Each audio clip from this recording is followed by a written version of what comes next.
to a job. Montana return him Renoko. Godfather. Yenshwe na fi Afro-Asian burger. The latest ones all by plane beyond Landy Biom. Yes. Yes. Yes. And now me Madaruma no be other Unima ne do coin. So to say. Yes. You know, na we are kama pa Africa had FPA na ko Morocco and was ko wura Qatar. E ho di na say ho. Me dey 2 days. 2 days. Na udiri pa. 2 days in a chain 10 years. Memorable moment. Otu budiri pa. Awu abuti mem na say o nya adwuma di DNA anante ne de ko do ka uzi abuti de. Kokoto na adwuma kakra da ga de. We say yes. In your nominee, a year more on almost suffer. Amo brepa. And just some kit to a crack. See, Kakano Binyano, almost send you fear. Yes, Yenvesuye. Now, more brew will be my brave Bussian umbo at the buffet. No, there by any Mahudo, Makutuanka Crank Crow. True. The bar no more dino ha. More fighting my said the bear being a better life. Yes. Aquaba Godfather Medasipi. Ninoko Passy. Udi CT by and I say no how you had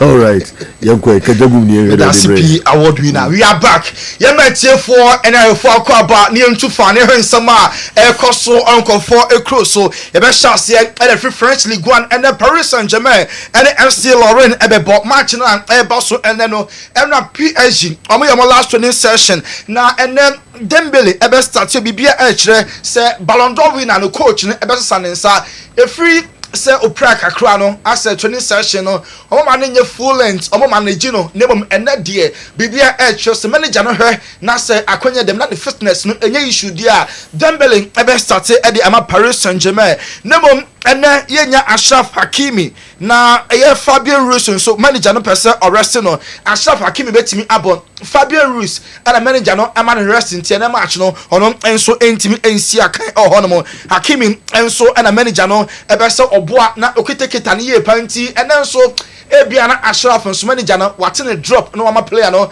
enya ample rest wey a decision and coach Luis Enrique enso atake bisa coach ne say last year mo achieve a lot almost all the trophies mo fired I feel some target and they saying was last year dead and gone last year very happy with success actually now so I feel a new season try said every single competition be trophy no and so me account this year there target no a dream big chain last year achievement and so team na PSG say so many take a decision say about Africa yen Ballon d'Or na African best no on be campaign Emma Ashraf Hakimi enti sa operation no omo alonche se ni kwan se yesan Hakimi ho e de African best ekomo bia we eye proper campaigner PSG omo team alonche sa no mo ye ya Dembele e fa Ballon d'Or omo fa Ballon d'Or na omo e de African best no enso e be so ohono Vitinha aye PSG omo midfielder and order Luis Enrique say ono any manager wama niko the next level on the football career mu was say manager no amananya a lot of confidence a lot of dimension in the games outdoor or feel comfortable with and without the ball na coach no I born ye papa ono na a lot of confidence ashini mu a and no park no so mfifi ho nyina no fa edisi ne bo na beti gitim no ede esi ne na ase na adwuma no watwane neat na PSG for abamoden na omo atimi awini na you sense player ben pa na aboa development and also undoubtedly obebo Marco Verratti holding it down since day one na omushia Paris Saint-Germain also Verratti no na oye complete midfielder into osuya na mapi e wo homo enti ene ye bona baso credit no ye be ma Luis Enrique ne de bi so ama Marco Verratti we ene se ma Vitinha enso ede atudwa onum se Neymar da Silva Junior o hye ne bobo ase no na o ban bia odi bonity I love Jesus white ban na ebonity ebisa name mama Kessben television no sa ban ni ebisa ne se die nti na oboye no so odi infie du bako na ne maame ede sa ban we man no se okosi akan a one for money into start say o use the bonity na on sign ama Santos na Santos for so omo mpene ama saban we onyusu otu asumu esu ya na waso wontimi nyusu mpa na koma mu de ewom se obi ahu nanso odo woma Jesus no obeso preachi emo bibiara enso etimi ehu wei ene nsema nema da Silva Junior ono enso edi etudwa ho no mo na oseba no ma me de mani ose forever obe carry Jesus ewo ono enso akoma mu na a special tribute na bibia no o she go memorable moment na ode ba no aboniti no ape ede ama ne lovely mom wei ene nsema nema da Silva Junior ono enso edi atudwa say Juventus officially omo na so say Luciano Spalletti any omo new manager na Spalletti e ba ni Italian league na onimu ye pa wa coach national team e ba club side there almost all the big clubs no coach p na Spalletti a 2-year deal 1+1 until June 2027 and Luciano Spalletti deal no and so betima Spasika original close to 3 million euros 2.8 million euros no and sika Luciano Spalletti OJ or be replace I got to do na saying 8 matches na enema nkoye emfa emma Juventus omo football club no yento so ba me for officially when you from home adwene say Nicholas Jackson omo be fan on loan from Chelsea hoping say can the most any can omo activate sa clause na fe omo etimi aton krakra na so money Jackson e de emo no enye modern ma omo pe enti just a miracle say be asesa wanwade bia nsi a Nicholas Jackson Bayern for edemeba back to Chelsea say player no omedo o master so be ball loan after us no omoto na enye because money mono enso e form iye papa yanko FC Barca so ye Juan Laporta a communicate to coach Luis coach Hans Flick and sporting director Deco say Barca for ebebo ankofa kensie almost a done deal say December on be ko Peru na Barca ko friendly game na South friendly game no e a lot of cash e sika e be Barca omo club no omo resist say sika na enye ye enti Barca omo hia cash and so much December omo enso akoboye something around 7 to 8 million euros additional fee Barca for omo san ebetimi aka na Juan Laporta waka yes wanyama omo ne word say Barca baba Peru nti manager no ene de konso Barca president no a communicating edi amomo Pedri enya red card el classico e ba so Sunday Barca elusu 2-1 na red card no a blessing in disguise because wa bobo atoa so since January na on say that enya rest bia for club and then the country abribia no na oginamu esia kan ti sa red card bimpo e ba no enya some rest kakra enti a blessing in disguise for FC Barca since January 26 or bobo enter bench da abribia na said ye wo future and national team no obo club side so na obo ama se said ye obeje na home e kakra Hans Flick akache Juan Laporta say can onya left footed center back and corporate if we say Inigo Martinez every home before season when Elsha say no Barca for bre papa build out from the back omo hia obi a oye left footed and obetim aye Inigo Martinez adwuma no amana akoye den pa mom the absence of Inigo Martinez no aha Barcelona ye panti manager no enya profile around Inigo Martinez can ebetimi aboa Barca omo club no ne nto so ewo Ruud Gullit ono ye former Netherlands omo player na eya no wakom into panditry kakra osela mi Yamal lesson Sunday ne me course so Married players senior two manugu so after the game no enye addition de enye lesson enfama no say ball no ye ball all park so ye ball all park na chi onka na ntum na onye adwuma no park no so adwuma de wo park no so mum be man kwofo aka na asem e de amane kwan say ono mum ko gina park na chi toto ayampia na or show gross disrespect to Real Madrid we enye a big lesson enfa emano na doctors almost spend back report say Lami Yamani hu ni sano when serious groin injury amani timi and given the best why are there crown 50% of the strength na say the obobo o timi am because that groin injury no ahye ni mu ache affected boy in the papa on the sun ho beto no de Lamin ne mo no ebekọ so a wo blow hot and cold e uma na wa ma exceptional performance back e uma na eno enso atimi agiagu na Spain national team no mo de mo say bibia ni wa asio Lamin ene other players of Real Madrid that omo Spain for the Hunsan tokwa sorry ye Clasico ni Spain national team gidi pass when club issues and national team affect omo enti Lamin entokwa Dani Cavaya mo be mu ye Hunsa Asensio ma be mu nyina no emfa division ma Spain omo enso national team Napoli for atun krasa omo enya Dani Ceballos omo pe Kevin De Bruyne we pra na De Bruyne we pra no ebe ha adwene enti next year Napoli for pe midfielder also cast in the mood of De Bruyne enti Kevin De Bruyne replacement omo start so omo pe Dani Ceballos Madrid omo midfielder no na afide the Napoli for the omani enso call Dani Cavaya pra ama Trent Alexander-Arnold a second chance of free Liverpool buy no and then man ko ye kra also Osanso konya injury say Cavaya enya available no Trent second chance onye on trust obetimi and maximize yes adian Dani Cavaya hoto na pe sa right back no be fa enso abiem Vinicius Junior ni renewer ne contract no so be extend no wakoye boachi bi din Madrid eka A na waka B omo de to ha na ono so de ato ha wakoye back and forth ama Madrid nya take decision said Vinicius why extended there omo be turn next year na Marco fa Ellen Haaland ba na Mbappe move con favorite left wing ko na from the Ellen Haaland abegina ni mo no a strike e ama Real Madrid mo enso e club no Kylian Mbappe efia de we ya na European Golden Boot last year onya top scorer no sa boot amohe our Kessben television sui efia that way na official presentation no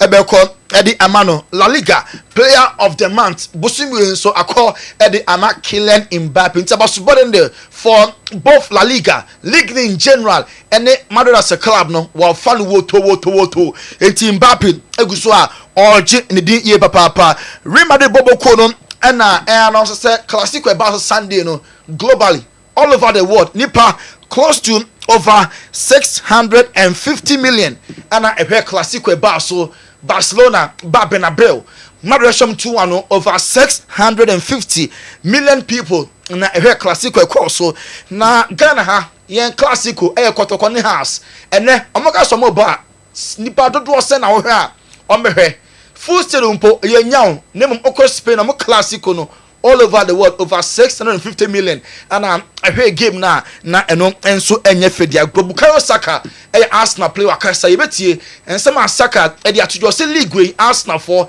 omo ebe so omo je enro omo so se league we omo entimi engie momientie Bukayo Saka. Yeah, I can't really do anything if you don't believe it. A legend when you walk back into school. Imagine if you come back next summer as a Premier League champion and a World Cup winner. Yeah. That's my prayer. Doable though, isn't it? Of course it's doable. Do you allow yourself to think about that? Yeah, you have to. You can't really do anything if you don't believe it. It's not possible, so I believe it's possible. Wait, Bukayo Saka nti ojidi po believers a Premier League no Arsenal for ana omo ebeje Paul Merson.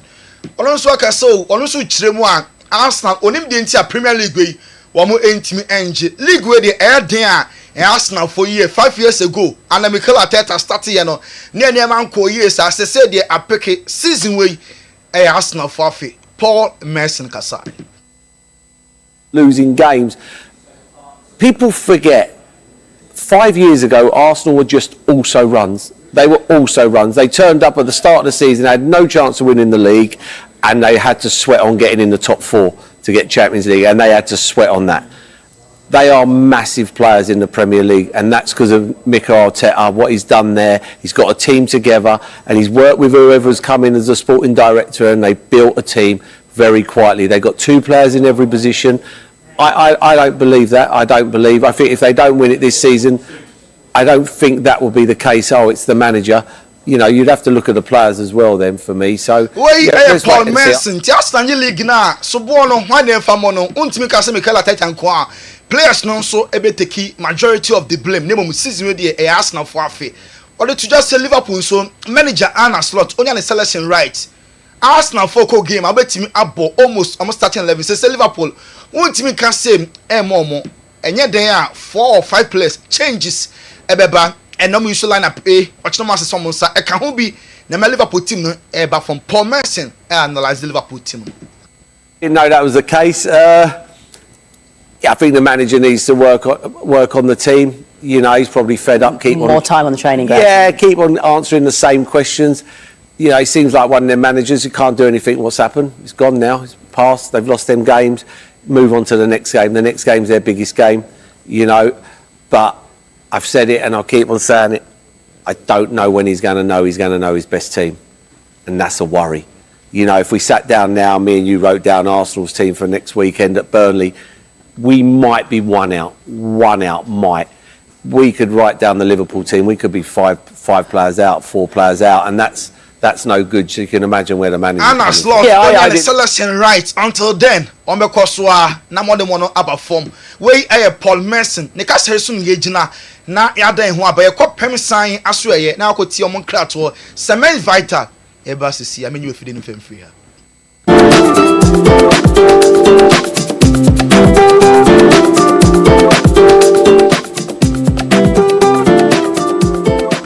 Busia for them with the Aquaba at the Baptist Sign Company Limited. So, at Nakua, Ghana, Wakofa, a broom on one so at the Abed Jasua, a drino, a young one, dear Cassia, a drino, cements, vita, herba mixture, and capsule.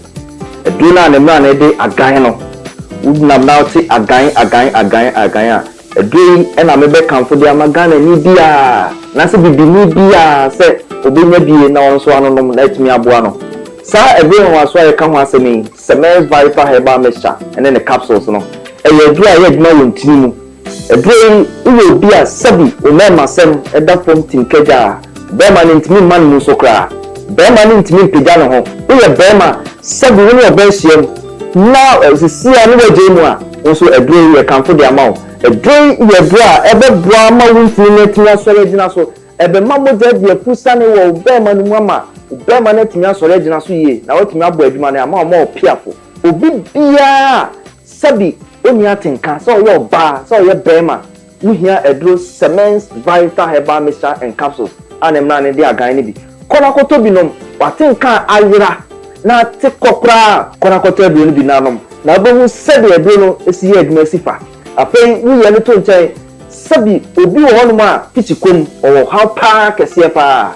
So your ba na wo kom fichire na se wo menses na ma be yi a edu ebe boawo cements, vita, herba mixture. Kona koto bi nom be ma fichiko no bibia kama de amount. Afei so wote yawo o fichiko mu a edu ebe boawo cements, vita, herba mixture and capsules.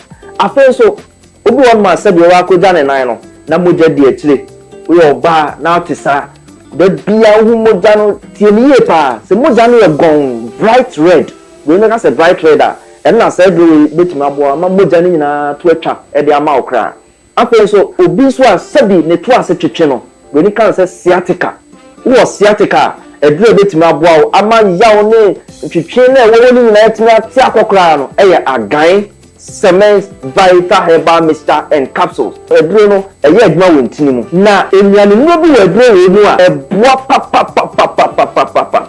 Ah, your friend nitric oxide. Say nitric oxide no, unya eba oni pedema. Enti bi emuesi, enti na akantare. Babe biem, babe huntinimu. Ama enti metuna da wo model me de pusane. Usisi ena ya, ye wo neurotransmitters a, sonifri adren no ho, ena eba. Ah, eno na se obi ti jawa na se pains bi mu a na sa neurotransmitter no etimi aba beboa ama pain na se yaw no etimi akopom edrei ewo nyanenwe bi wo mu a etimi release neurotransmitter ye fe no endorphin na sa endorphin ne ba se usisi ena yaw jaw na wote no ewo usisi mu no edrei eba be stop ni nyina yisu dopamine na be yi yaw ni nyina free work e de amount. Enti so sisi ya ebre wo so nom agan cements, vita, herba mixture and capsules.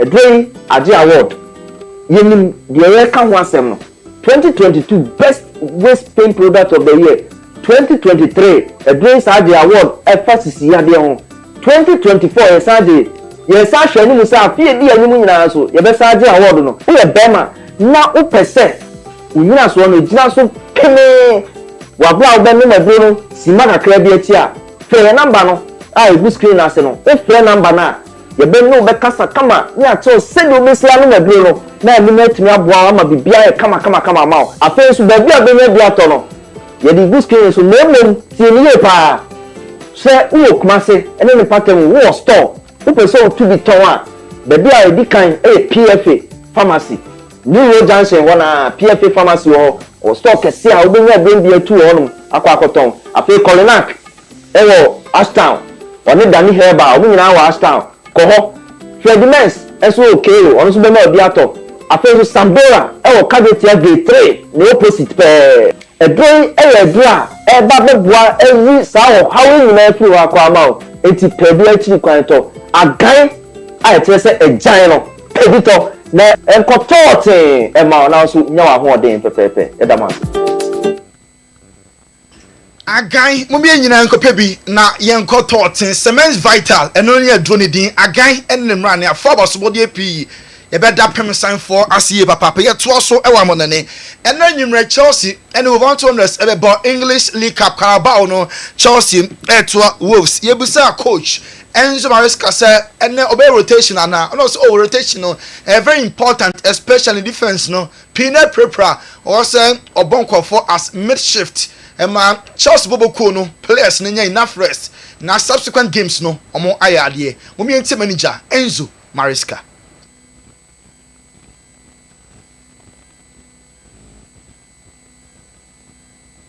Wallinti yebetin sama Enzo Maresca manager Edmund Chelsea no so Eddie Etujwa Harvey Elliott were frustrated because of free Liverpool nanka onimse oko Aston Villa na wanya more playing time nanso okoye ne man ko ye kra abibia said ye una Emery na bench and am player no onye happy because Liverpool na onya ne minutes kakra oba Villa de kon nanka nisha de hunu pa say World Cup eba so next year dey obegi geni more playing time na games no watimi abo more na World Cup no timi anya take it enso etimi akobi e ho no mo yenwura mu e obeba to faso e wakasa former Man United former Tottenham player no or the footwo ama Benjamin Sesko or Sesko etore bi eba libumfu tiata ne teammates no menu o mato ne ma obumfu kasamo ni breso kaso tru ni anyi oyibone kase ma pass tiatia musa na o me fidiu ama goals no watimi abanki in ama United mo bi ntin sama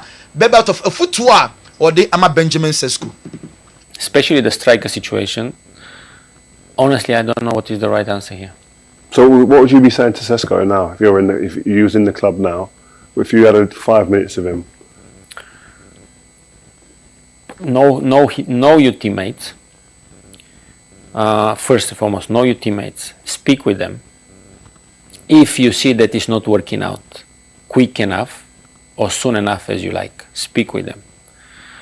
On the pitch, because he's a big, strong lad, he can run, he can cover the space, he can hold the ball. He's also the goals that I saw him score in his previous club was unbelievable. Left, right, shooting. Oh! So I think he have the quality. I am cautiously optimistic. I don't want to jump up and down because Højlund was the same, right? Everybody was optimistic, but it didn't quite work for him. So be confident in yourself, be arrogant in a way that demand the ball from your teammates when you make the run. And when you make a good run, if the ball don't come for you, say it or express it in a way that your teammates will understand that I am here, I'm making the run for you, respect my run. Not every time, but try to see me and believe in what I can do with that run. Sometimes be angry, be more angry. Show your angriness with him. Scream, swear at him, whatever. Not personal, you know how it is. Yeah. But just in a way that I'm here, man. That's why I'm here. Just give me the ball. Pass me, I will try to score for you. Half time, before the game, after the game, speak. Sometimes I think the players need to be more way football baby out of Eddie ama Benjamin Sesko so onye arrogant park no so ne teammate or running on for pass ama na or expressing ho ni kwa so kana no tum ye gentle on voice it out nye bibi man ne teammate no say e goals nti no aba o make sa runs na o for balls ne ma no omonye ne mujidie na goals no ebe flow woto we be battle for some of the two draw yen to also Federico Chiesa Liverpool player no also no oni be bia konko for ka say onya ball ni bi monti obe free Liverpool was say competition they very healthy Liverpool team no obi a world class a team obi an ball the so free bench eba any problem ni clear mind and say obebo ama Liverpool age a lot of trophies or say omon ebo game lose against Brentford no obi anu wa obo wa obi an kase because no obi an himself say come here better than the obo yeah Liverpool for eventually lose weekend we Crystal Palace na ebo was the Palace for no am ready for omo long balls and I throw in bibi mo baby ano Liverpool rolling said omo the bar only better so mugamu na afi game no Liverpool for try no mo enso etim ewini Bruno Fernandes ana ebo Matheus Cunha wadi Cunha ayese ni nua na odena bata no ho structure ne niema both on the field and off the field ama Matheus Cunha was settle ye o deliver ede ama Manchester United Lucas Paqueta wadi komo say onya West Ham January up so free ho wa communicate am penifon so ya was January of a bia back omonje na ono so emfi West Ham club no mu enko Julian Alvarez say na ni je so be si akan e ma Atletico so je more touches with the club we eso ana ye gina Godfather Roma na enko focus on sem no ye dey see Afro Asian burger ebedasi the latest burger in town yes sabi mu abuchiri kwasia kala bibia kama pa mo ana maye me asedanko mo ana maye madarumenti Joyce kuna kwa buchaba Joyce kuna kwa buchaba mo ana maye asedanko bibia kama pa all right yen to asumfa mamo Kessben television Kessben 3.3 Kessben 2.9 Accra yebeko na yakofa Dr. Edmonathan Accra talk Accra if Balm of Gilead yeba na yeba to aso de amamo yen chakra a food product say no ubedu nuaba no wadi wato so dia fa bi gu nsuo mo bu ne tene be 3 or 5 30 to 50 ml de gu nsuo mo a o da horo fruit no vegetables no ho na nyame adom efin ne niam ebe kwa akofa how ba na eye firi na de bi nsuo gu nsuo na wanom vinegar de for multiple purposes and tipe guidelines on what they are in fact ya tinya mo asem you say yes in fact nyame sure mo na se do ya ba no nso de na o se ya kire se obenya bi wo de ni bi ato a na ya Asida house ana se Asida towers Accra ebi ewo ho obo Ryan clinics ne nso a Accra Kumasi Takra de ebi ho apart from that oko Ghana ha bia mo free numbers na ebebo na bia ebi eyeden ewo kan hunu se enye duro e food product no mo eduro se herba se otodo na vinegar no so fawo ne ma ho na yusu na fa bi nsugun nsuom enom na emwa se jo anopei last week Mr. T enkomo kakra na akontu kakra be mutu Wednesday no menchimi amma na anopei me pese me kire ade be before se me kire ade no ye numbers na ye de dwumadie ana so pese oba ye ho ana se opeso nya bio de ni beto abe friend 0249 0249 34 08 0249 34 08 we one of your numbers ana afenso ye 0539 86 38 0539 86 38 kan hunu so ba Asida house wa bi wojin benigan bi o Asida towers so bi o Accra Ghana ha be bia mpato mo frɛ ya mo benya bi ato enya duru food product kan me frɛ nka se me BP duru no mo de ene no me show enya sa na tie go sejo ano pay de ne yaba ne yaba e wo se educate young client or see educate Ghana for or see a more education more than medication. So Joe, last week na me started a casa fa turmeric and then I me casa obefa turmeric one of the natural spices one of the major phytochemical which is curcumin.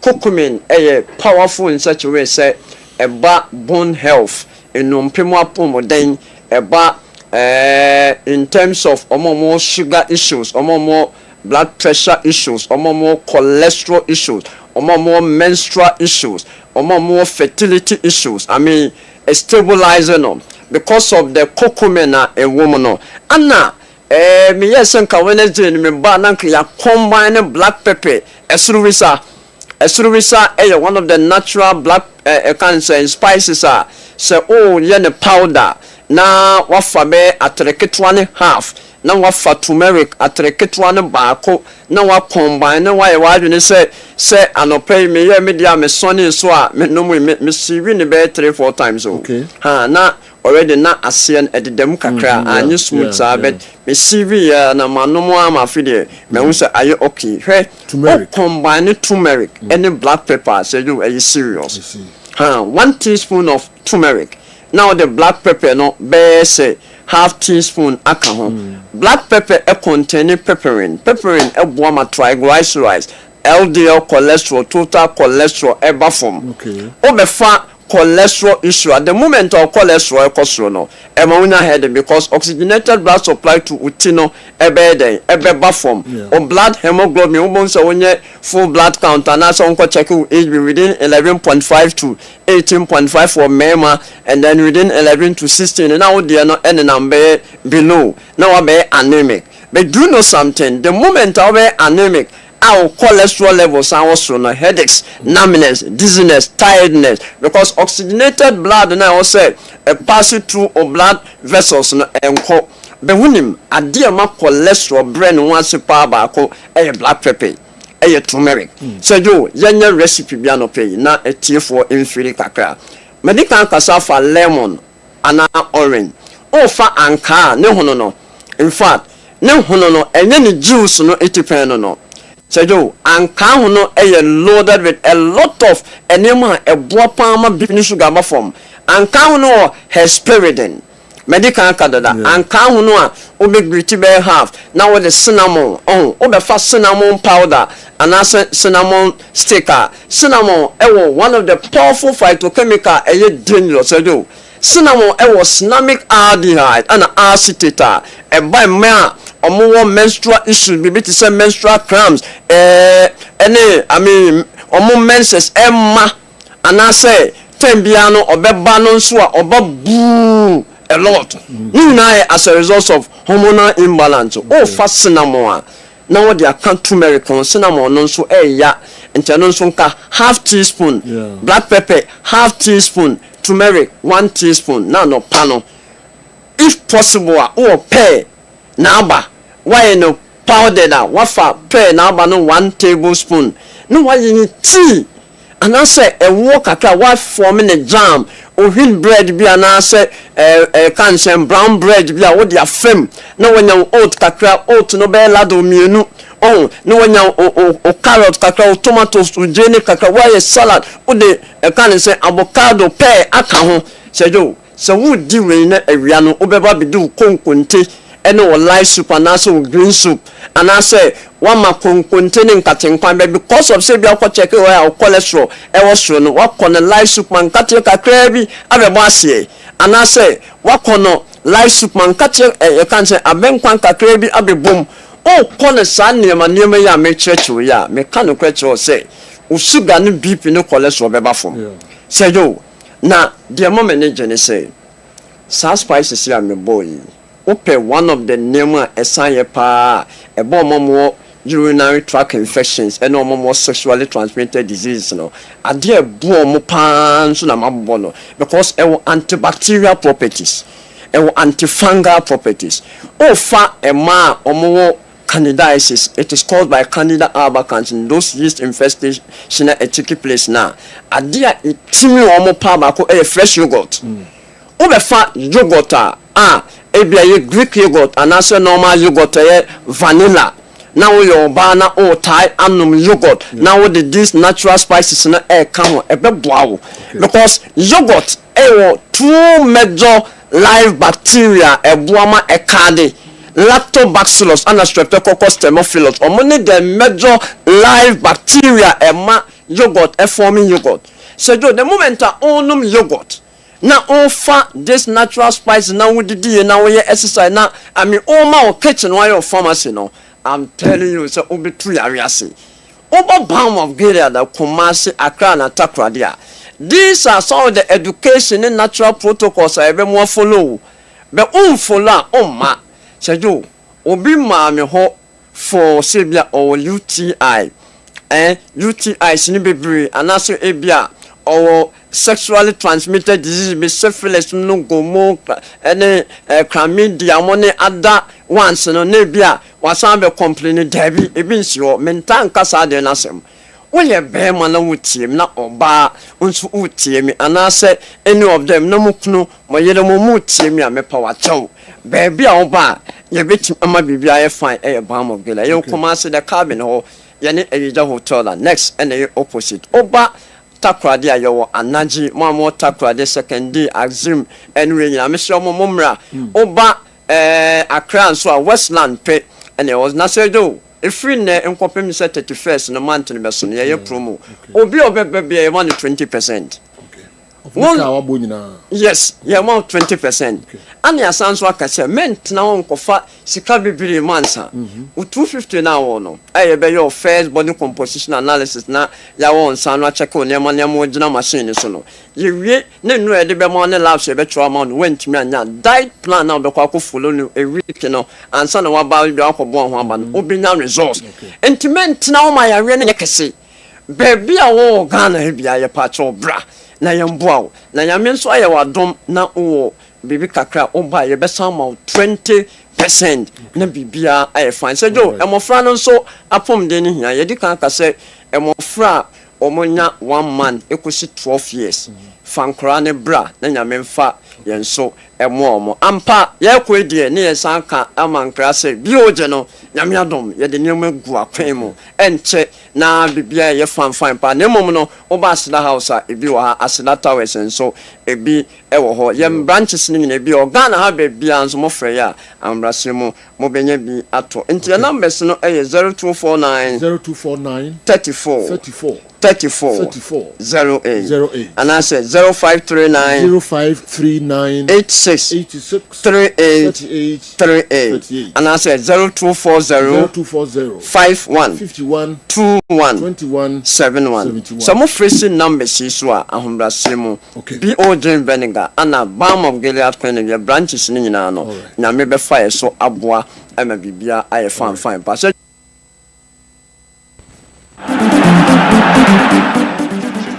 All right, yes, Imra na yemetwa sonfa mamo Kessben TV no nisuguzu a uhe na osan ehwe utie live ewo Kessben 3.3 Kessben 92.9 Accra.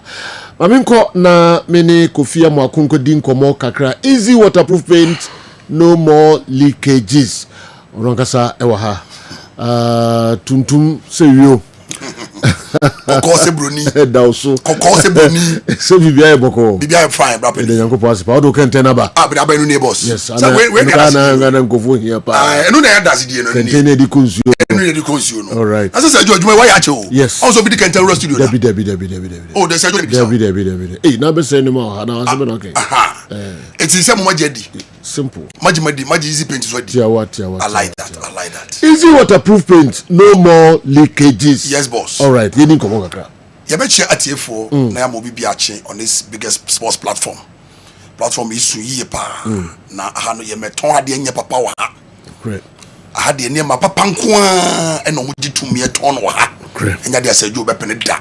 Debi. Enti se de bibi ba se ne ye kan wa se ma kire mo a bi se ma muntie na supam mamu mo bi ogina nchen enka sembo ne bi emfa ho ema mo njindi because han bibia de be ba bia no they try and test it and sana ya plan am here the Aba studio because a big brand Kessben TV Kessben radio it's me mama out here me mpacho for number is 0593 707696 chotu ba bi sisi ma wa bre wa ma onua ba ma bi ntro bi sisu biem 0593 707696 amanone for no mo the code ne be di kan +233 593 707696 asem there ye wo mamo anopai ne se nyankopon hira o wasi ufie wie ana se nyame na hira obi acha ufie ana wa bo structure bi kiosk bi apata bi na ɛso chance no enyuru wa dadu ne ho ahuma bi enso no free ba na hu no say amount sim size ɛwɔ ceiling no so ɛkyɛ sɛ leakages wɔ chance no so etibi kai woda wonna won chance no so so wi na achi de make catch one say nne woda obeda easy waterproof paint so wonya nte yen kan de di kan a de catch one say easy ye paint bi auto a wato ade papa na wato paint mu aman painter on soja on so frama no so he na on disappointing pass so because if you brother road say Joe say ade anya papa kama for sabe mo di konti ba hia me ha ana ngwa na mo pene emye me bo ho da wuro biem menya so say wanya even a single complaint if you nipa bi aho because wa una fofo be bra betuto bi adwuma mo de akoye no kire say o manya good results but ain't ye bo da road nyina ne say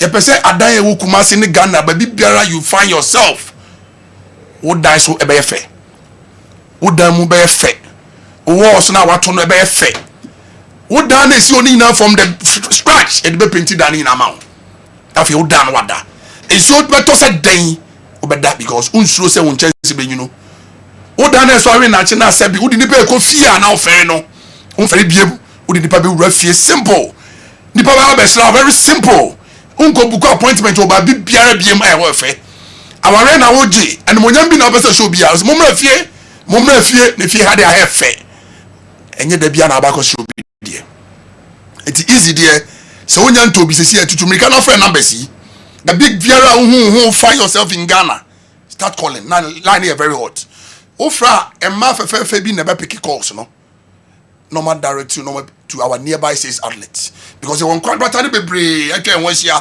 but ebia wonnam no mpagya uti hu ye ntu from a no mo bisa so free him o say bia me free Kumasi o say Kumasi sales number manager na friend na ko osisi yi na ko place orders colors bia pe bia ebenya bia ma wo but you said that was specific colors bia no ye nyenzi ho say bia say jo so pe cream o pe color bi o pe say mix color bi ma wo and o share me sisi yi a no ma place orders quickly the next VIP STC sprinter bi e ba Kumasi bi enegum e da brew omo ya so ate say on saka it easy waterproof paint yempesa pampan be ba wo da mu biem yempesa wo dan na wasi no ase be frofro biem yempesa wo dan na wasi no so many years ago na wo si dan no na wo boss sika na de ko waka de akoton chance foforo esi jai ye ba fro dan no so ne ya paint so ama kama omo di images ni bi to am wo hu nyuma ni bia yaye ena dance di aba na easy de bia ye ko ye djuma foforo ndra na street painter no won kokko abontin so na o ye djuma o yo se boss my say come price so masako ye obi de so ho eti me say onto no bu no nye ni yie na sem bia amba eti easy waterproof paint de me say won chance na so wi na che no oh awrade ye beba e be paint no so twice ye paint first one ma ye di kan run chance no so ni paint so now 24 to 48 hours that's a paint second phase and no there to TV no so no easy paint bucket in the da so no amount for the gina da no so a omu ye djuma gidi ye beba be ye odi esa ma wo da no so a be tie sidanum edane de the other massive bumpumpunya bebre ni those problem here as a result of quality standard they are plastering and that's as ye nuanum nyina ye nim say ye futu asasi and the thing so benya quality sand anya papa muhu say they are plastering am odan because me baba no na clay wo anyanum but one hia because only ani edi hu say anya egu he papa na nye papa no matati ate no mo de cement afra no mo de body dan ho eto mo ko ye wo ye na da na de astarte papa yi ti se obi na de Kumasi dan no wo ye den so a e basa na e ma nsuo ba dan no me ka wakoto asase na wo hu se ho ye nsuo wo hu se wo wie dan na wie na fe no hu se ye se ho ye nsuo nsuo teteo nsuo firi dan na se na e ba be pinti ama wo nsuo fi walls no ho nsuo fi ba bi biara o dan no e disturb the make just say your fault wo hu se de ho ye nsuo na to e it easy waterproof paint there wo frɛ yan ya ba na be gina dan no a ye nim de be ye dan no ama dan na safa no to mapafra ama fie na say brand new for you it is now wa bi say sa dan no kran ka be so ton a the make just say enton beto easy waterproof paint bucket yi ni kase pa no 15 good liters na yesi maso be hu say wa ma paint so sa na e work to about 5 good liters na be hu say wa nya paint papa na de ko ye ojuma e money pa en ta okotompo e money pa en dadao de ntia ya na me de me kenten ba ne say kenten de yenim say yemfa nkonsuo the same way as Sonya Efangozu. And the easy paint by it, the easy paint at Aroma. I'm young who said to me, can tell you. Because you the paint to be for Cantenum, and a man who and yes, I painting mubium, and you did so good, and say, oh wow, it's so about grand free Cantenum, Madia, and the next say, Yatid there, Atabi, at the papa was some near cano. It is only a best catch or say, who fear now a lickino. What do you only say over top painting your cost of leakages? But you baby, if you know how busy form no, wouldn't you know better? And a brown was as if you're back home. What's on your down for fracas? There be back on ABC now. Now, the easy waterproof paint, now you from the roofing to the floor level to the walls. Until they hold themselves to paint back up, but you need money in 3-in-1 complete for you. The interior, the exterior, and the roofing and the floor. Who person fear brand new to say that TV is what to make another to be. We paint mu ahodo mienu miensa na mix ye na the paint is afi. And a scaffold church and the person omo has that way. The person toss that way. Ese wani ense o ka kire. Enti dia na person ofie ne ye. A person there who come see every structure should be painted nicely with any color of your choice happy. No be ka kire. Oba e bia papa mini painter o. Oh yes, only problem. We didn't come see your painters are here training on my site abe adwuma na ma no wati omoka. So be so mo outside come see una be tuo mo bills. Una be say twa painter ne ka. Se si ameka se be say chief painter won go koyi. Okoye adwuma ipa na tua ne bill in and out TNT. Oko we obe tua ne ka o adwuma na ma kama. Easy waterproof paint uni painters ajo dem den say oto a o mo company no. Ade ko fry nsuo. Painter other ones na ka dem so ya to dey say to be fra obi swimming pool na ye o paint na si na nimpe na okura the roller na okoba no nsuo keke na dey afra na dey akoye pool na ma papa no hotel kese oguma se o se ye hotel yi ma boa me pool no kwadu me bi kwa na ka me tum kura se me man pa ba yusu bi mu because the papa dem na paint na wa wai na eyom ho nsuo ba pool num ye ni na ma no oda no wada eti dey make nyina ne say easy waterproof paint ade bia wo di clay mortar wa boss nchanse and found any roof beto easy waterproof paint ne ba Ghana ha che ye pa na ne model roof ba Ghana 40 to 45 years and still counting ye nyama ne da ye nyama ne so da obi aso mfa sum ba da so beto e paint no wonu no fresh is here on 0593 70 76 96 0593 70 76 96 easy waterproof paint ye bebo da rosa ko si say abofro say ye fumu a yanyem na ye be wo no to for ma no aka je ma be easy for easy paint me dem mama me because who be who me to die fe mu dia fa ko paint mu mama me se be ya me da sum bia bia be ba me so na nyina be ya pani papa organa se jo me kan tell esi mi nchen who the guy bisa wasem adase de ni etu mi na de cheresie se jo mabutu no na kwa de mabutu no eso ba kokra nim atiefo am hwe me live on Kessben TV on the radio amutie me ka che onu ya so hwe nyanya koma de bi na yi bi so kakra bi gum na wa monitor na wa ka che onu ya say we the first time hu bi da o enu nie kan tell de ya de ko so ma de yi se bia rubber ball apai se bia wa ko to floor tiles wo de ko ye project en ko ha hu nto cement na de ko to tiles ko abeto easy ne ko to ma fe enu nie se jo mama so na ya ne se na me dandan no wadaroma na ebi so ha mamenti na me nya sure so say easy be gumani mas o studio because e paint papa me ma me awa brochire frey ya sisi yi ne ko yo project ma mo beba fie bro nya mo ba ye paint dan mo ma kama ba bi biara ase abom pumpunya nyinara e be ma pampan aba fam so de wo beto easy e be ba ya ma fast asakrampo asa na ofie brochire na ba na ba be dawo dem kama sejo easy waterproof paint ye me say se me kan ne ma di yade be chiyen se last time this ayi ba haja usu ba ha se wa tini ma o kan ya easy paint eye na ha nesa se de bre na ye adwuma ntino ye timi sisi ni na so bako o de oba na se oni painter o de oba ya ka kire me se o re ko fia mo ako mini painter o me se o ba me any problem mema me boys na ba be adwuma na ma o ba na o painter so a no aka kire me o ba me hyewa na o ma na di wachi because paint no obi o no fa nya adwuma da obi o correct painter but when you so easy paint that any day di kan all right na mixing na ko je nsem oba e be kire nsuo do de be mix bucket baako bia ene keto baako bia na ko ye dwuma na ma o kama enso muna dia ye mpenti mesisu biem se wie mu nya ye mpenti because ye penti wie na enso ni tugu na se enso no e wo paint no ko a e wo ka enye ye ka enti me sure am hwese wiem ate wiem ya kama ya be adwuma ma eti u from easy waterproof paint Sergio they are me give so an say no more leakages because me paint my used to be Sergio one used to be una for so used to be obi am frau chese e paint papa and sorry schools organizations hospitals am experiencing leakages on the roof of your buildings mo meto bi sisi am for go project any color that you want. It is me sorry, missing a man also for the last time. Okay. 0593 70 76 96 0593 70 76 96. Sergio frame easy waterproof painter.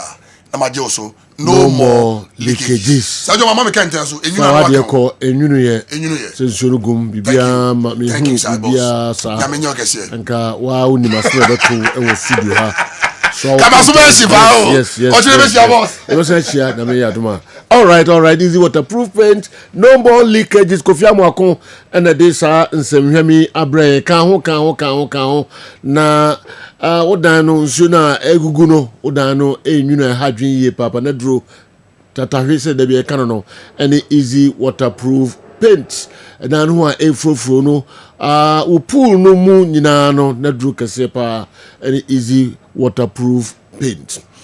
All right, after before air transit na ya share stories no emu kakra enso de mamo na fe mo messages no enso ye free on krankra e de mamo we midfield action no pa bia de ebrem no mienu na ye be page mu please concerning player exodus and contract issues. Can the GFA make a law that every player in Ghana Premier League should sign a contract with a minimum duration of 5 years? Wow. This will help teams keep their players for at least 3 to 4 years, making the league more competitive. Teams will be able to build stronger squads to compete in Africa. Just imagine this current Kumasi Santikotoko team staying together for 2 or 3 seasons. It will make a huge difference. The GFA must do something about it to strengthen our league. All right.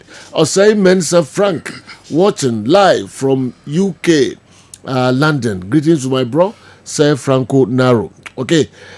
Message didn't kind or the Abba, I don't know. Since last week, I've been watching the TV without sound. So I use my phone to listen to the talking. But the other stations aren't like that. No problem. I want our technicians to know.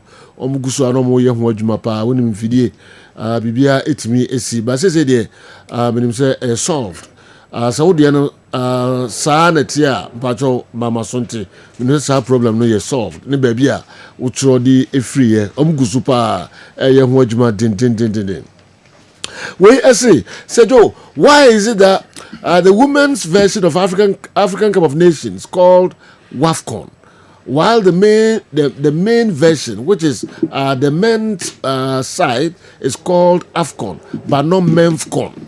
I don't understand this. Actually, Satellite Accra, the also the Abre and Makai Amano Eguno Kofi Amwa. If we broadcast in Accra, there is a deliberate campaign on social media for Dede Ayew to be included in the Black Stars squad to the World Cup 2026.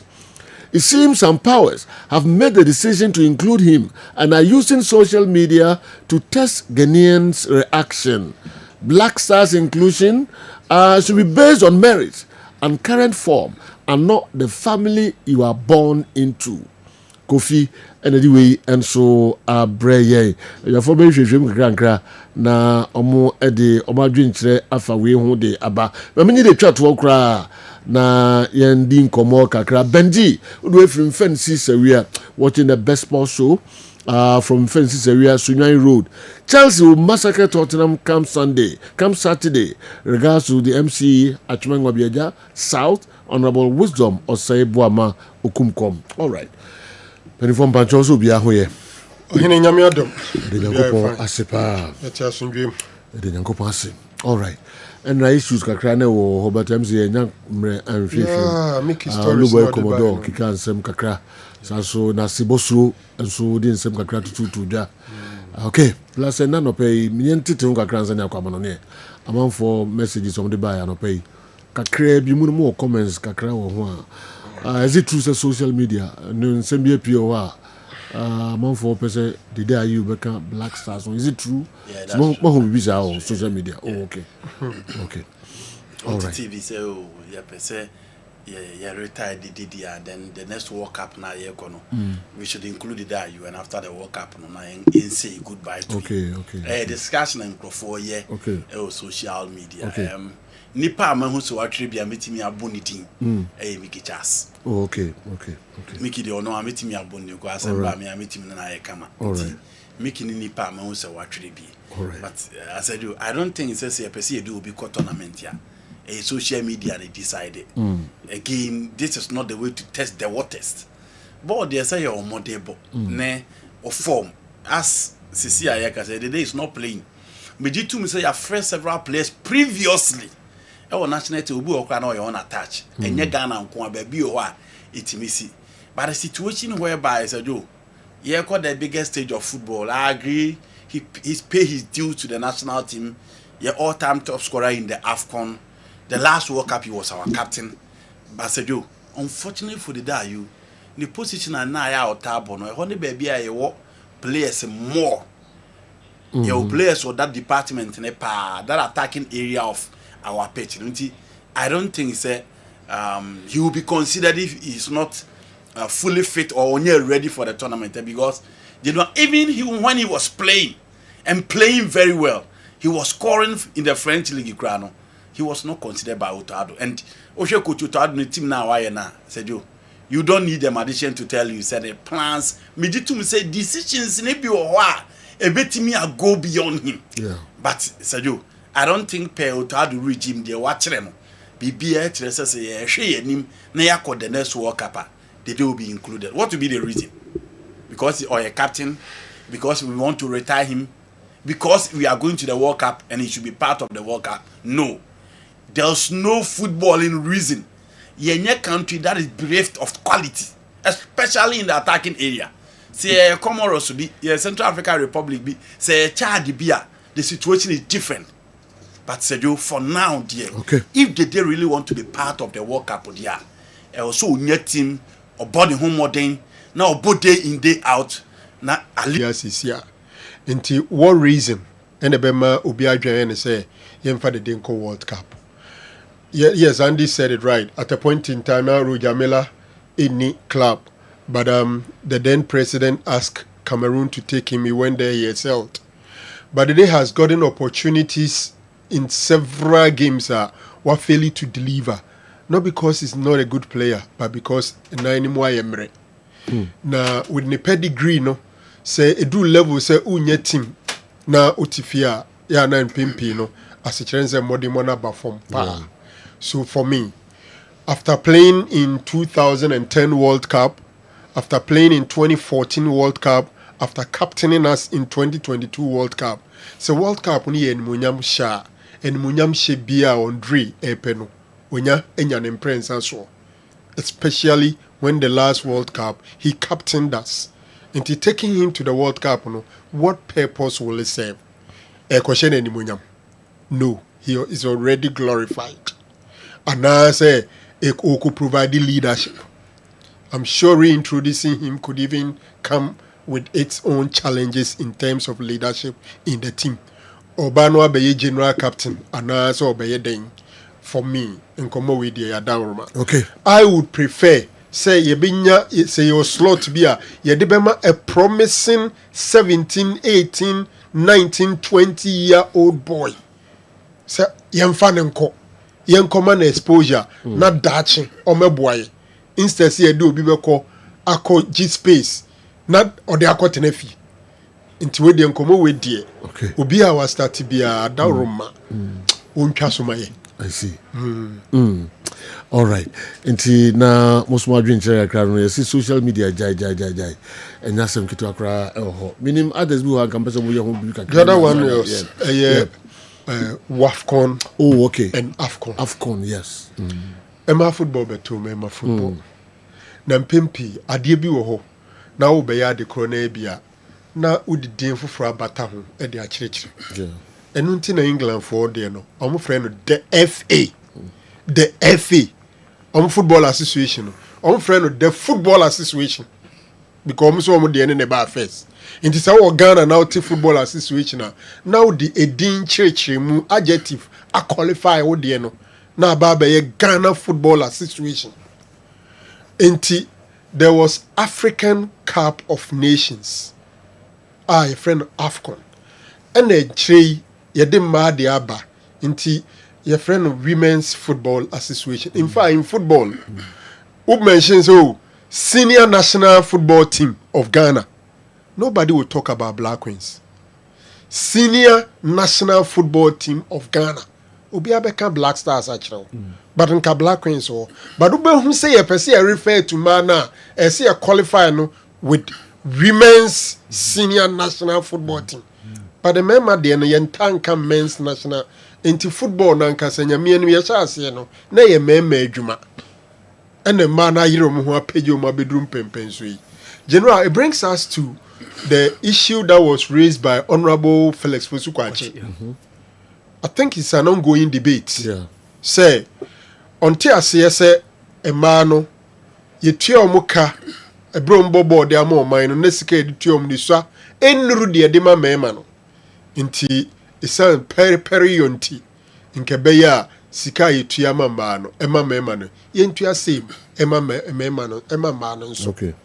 Na sending common on a TV no so no can make it local stories say yeah the big room ho na yahwe I don't know say Oloboy Commodore de no so and right by no so person yemfa kakra bi nso so yes and right made ni na be form part of a local stories okay bibi o ha oni odru safo mo de yes ni na no be ka ho asem oko amanone kra UEFA any FIFA World Cup prize money na dey see the women say mad ya women dey kai and UEFA dey no so FN say women in the UEFA for the man tournament or the mad be so make women yes e dey show but member dey na bet UEFA Champions League straight up WSL said also you are friends and so the mad in the women dey anymore women soccer league yes or UK. In the man, the women edikan. Or trading into our soon. Who did you travel here? But me a travel Bible craft. And you may be a while. Yeah. A baquem. The banner say so much. Cristiano Ronaldo. Young folk are crying, and come on here. And now, the Ben Ovenia trophy. Zero. And Ronnie Al-Ittihad. And now, Jimmy for 90 minutes. Na oh God, interesting pa superstars and every ball no. Al-Ittihad ne Al Nassr. Yes. You know two teams no players and both sides. We see Saudi Arabian league enjoy this match in Ronaldo. So coaches on the touchline. Yeah, including coaches on what touchline. Elite. Oh, Ronaldo attempted 10 trophies in Saudi. In fact, this team will cry on no answer about recruitment. Yeah. So also on no recruitment. No, because he can on a friend. Felix. Jao Felix. Kisli koma muna no na. On a private jet no me de kofa Felix buy. Ronaldo private jet no me de kofa Felix de buy. Kinsley Coman, Brozovic, Joao Felix, Sadio Mane. Name them. Now we're the other side. Karim Benzema. Yes. N'Golo Kante. Fabinho. And Musa Diaby from Aston Villa. Left winger. Yes. Very good player. Very good player. France, you know. Very good player. Eti, you know, Saudi Pro League, you know, there. Then say I say almost power na ba fem kakra because we transfer window where I until omun kan bebrebe. Felix there was certain say obe free Chelsea or AC Milan because ko na amfa. But omo assemble quality of players so we show omo game na general. It is just enough for you to sit behind your TV and glue to your set. Because guys no omo dinner park na so coaches no omo bench no. Big coaches. It's just unfortunate. Time omo fa George Jesus. And thereby I'm so happy. He one of the coaches at general mainstream or dear for Benfica. But I'm saying one year chance to be the big platform in major European football. No, a year na ni din nim bebrebe.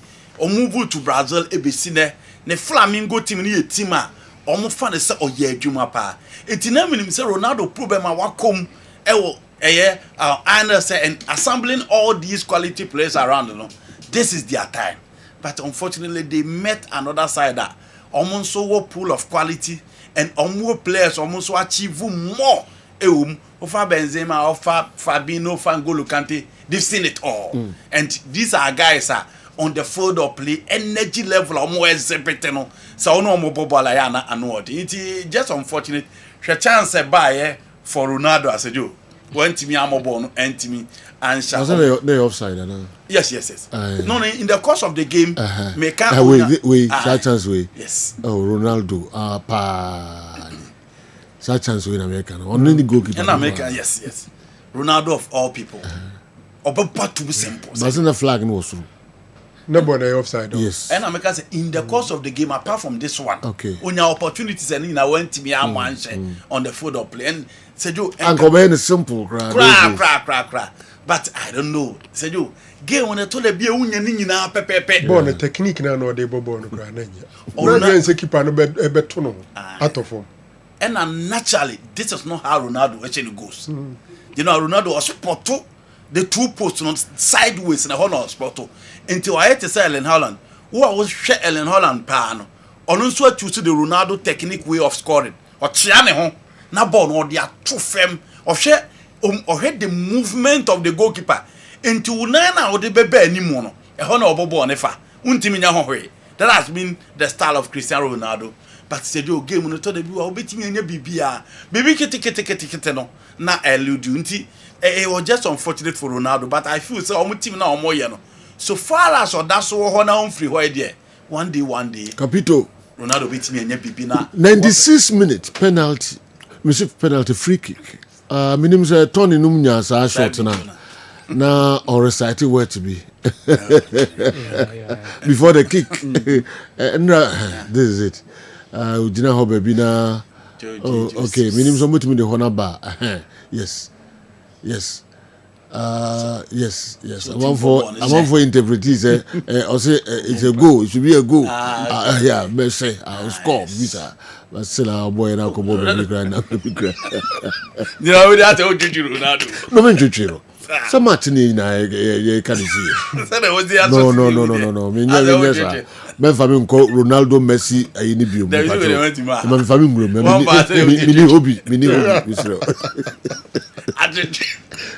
No, but we interpreting some no cano. I say I will score and it should be a goal and a visa. Yeah. We had a lips. We had lips, no. Lip readers, no. Yes. Yes. Now, Maswa. Most of the number be cry. Figure gives me grassy, make a boss the other way. Cristiano. No, Ronaldo, Messi, and you know. But Figgy quiz, and Mr. Casamiko, but the other way. After recitation, you know how Why Baruso di enibia. Baruso di enibia. Guardie we Messi ye pa last kick no that net. That fe conference simple ba. But say the Ronaldo free kick there pa ban name. Baby. But well, let's see. He's still scoring for them. It be and finally one day because onyam free ho. Was I extending the contract. So let's hope say at least Saudi no Korea no perform very well. And being the face of the Saudi project, you know, be an agenda, but Timia Kunya trophy back could be Neja, and also they are shared how far. Okay. The King's Cup, 2-1, Etihad. Yeah.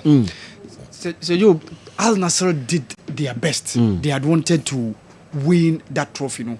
Said they already can. Ronaldo, after almost 3-4 years, Saudi Arabia, still continues to chase for the first silverware. Al Nassr. But Antintam, Niomuba close pie and your money Al Hilal, a boy, some few months ago. Near Koya 2-2 post match penalties are Al Hilal, Ediko Winimo. And was an opportunity for them to beat Al Ittihad and make it into the next stage of the competition, America's Kings Cup. No? But unfortunately, after 2-1 loss now Al Nassr, you know. So they now have to look forward and chase the league title. No, for the Kings Cup, no, they are now out of the Kings Cup.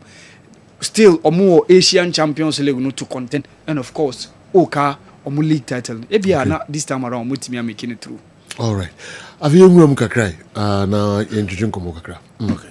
Andy. Do you know? Games beba so 90 me yen quick na hwe story ti bia. Now Crystal Palace bo against Liverpool. And then Liverpool say gina akono and akono na omo gina they should be careful because omo bo against Crystal Palace omo sure omo e say who's pass the last time omo team share no. And obia hu the number of goals almost conceded against Brentford this weekend.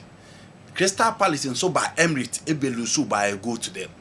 Now Sergio Oshe Oliver Glasner team now why na a stable team and a consistent one in terms of the setup. Inti a team as say omo bati omo ase inti na omo share den even Arsenal la ye omo nyina no Sergio omo bray ansa na omo team achi team e friend Crystal Palace. Why? Because you can most of the big teams they say rotation na dozo. But so show omo team na general 3 back no Gueye, La Cross and the Tariq Michel omo nebo Ofa Crick Richards, Oka Daniel Munez, Oka Adam Watson, Jefferson Lima is there, Oko Edimwa Ismail Sa Ababak, omo the Jeremy Pino Ababeka and GM Pierre Mateta is there. This is the same squad that Edinkatia Benya last minute goal ne de ma omo team share Liverpool by 2-1. And now you discuss the problem of Liverpool. They lack a pivot and again omo 2 center back pair no acquire them na enam so omo ni pivot ni no omo ni anybody or sitting in front of the back line. Now one more midfield na ba omo nti sa wo hwe Konate na wo hwe Van Dijk. Now trouble on to a asemaba because omo lacking speed and Obian himself those are 2 players apart from Konate or Pierre Boss no Van Dijk debut or headed towards the post him and so watch a Crystal Palace and also no man who Ismail size quick and very intelligent Jeremy Pino very athletic ne ho ankasa and our head Jean Pierre Mateta you know also ne ho and or your strikers no mutimi cater for other center backs almost strong nibi. Inti Anslot pressure no obia jitum say he won the league last season. Now we new in the Premier League. Inti ama pressure no nko bebebe. But this is another game as I do. Say anko yi anfa mo pressure for ebetimi aba. And it is a game say utie Van Dijk. Van Dijk e kan on Monday ne say omo problems and they hope say going forward they will find solution to the problems. Salah say upon the game ayeka so uniform nyina asejo oni yakitike wa goals pepepe nti Salah on mouth de na nkema no hu ye hu bebrebe but inside the box no still are a beast nti o Crystal Palace e mo money con ho Cody Gakpo has been on and off ekitike ye so almost start ahead of Isaac no say general also on and off but they still have the quality say team a friend Crystal Palace and to omunyema ya they can punish them Anfield and this is Anfield said you I hope say a game may take Liverpool say obubetimi winning in that particular game. Chelsea ball against Wolverhampton omo ehom na omo ne omo ball Moliness omo so performance in so the omo say omo share Burnley over this weekend. Chelsea so on and off and the game maker said you know you are not too sure of players are Enzo Maresca Krabeko started and how o expect the team betimi set up now watch omo roles and the performance of the beba but at least so often Burnley baby or offer team a friend Wolverhampton offer Rodrigo Gomez offer Strand Larsen Santiago Arias by no on more a midfield of Balajede oha obi say John Gomez oka obi etise Andrea those are the guys for Wolverhampton team and omo pe teams omo bie mo bot said the Chelsea ebie mo bono and looking at the pressure buy a weekend Enzo Maresca disappointed big time until Mikel Obi also ntia say coach person win the game now in the last 20 minutes 2 strikers are omo ya reliable omo prove so betimi am go so no Okwako you omefrim. Enti pressure on Maresca and Genoa Chelsea soon to me soon to assume especially against a side that last season when they visited Molinets almost saw more about 6 goals. Meaning so okay at that particular game. Into a gamer players almost benya the opportunity to play piano. Obia expects almost deliver more. Liam Delap is back and now you're training and so Utie Maresca the presser. Also a bad why and or available for selection. So I'm expecting him Estevao, Ganacho, and so Ebetuato up front. Not my chef Facundo Buonete, and again Obama rest to certain players. Latvia will be there. Or for say Andre Santos as against the South American contingent in midfield. I'm not sure how those guys will fare. But I hope say Chelsea or the guys are with the right selection. Chelsea ebetimi are winning that particular game. They may tell about of Naka Simbi. Na me demano etum kakra. Ose Benjamin Sesko team na awaba mu no omo na ni nyeden. Onye arrogant. The last time them say yeah discuss it say obi catch a player anye arrogant. They na person watch on the field of play. On call for balls. On shout to at the guys no omo gina na chi no because he's the striker o makwa akofa no de naba. You know 4-3-3 na aye dominant in the Premier League. And the 4-2-3-1 are dominant in the Premier League and world football and then Amma ene wingers ishe go pa. Enti kaneno na game ni na build around the number 9. Enti de bia obo se yebo ball ni no. Na number 9 has over 20 goals. Obeko other players no we mean nam 3, we nam 2. Why? Because the supplies and the system no almost crafted to suit the number 9. But so we share the Premier League now the system is different. Enti so we share team your friend Manchester United share the 2 players no move behind Sesko no. Matthias Cunha and then obi to say Brian Mbeumo. Sejo so we share the 2 players now. Omo nyina nim go share to Sesko pepepe.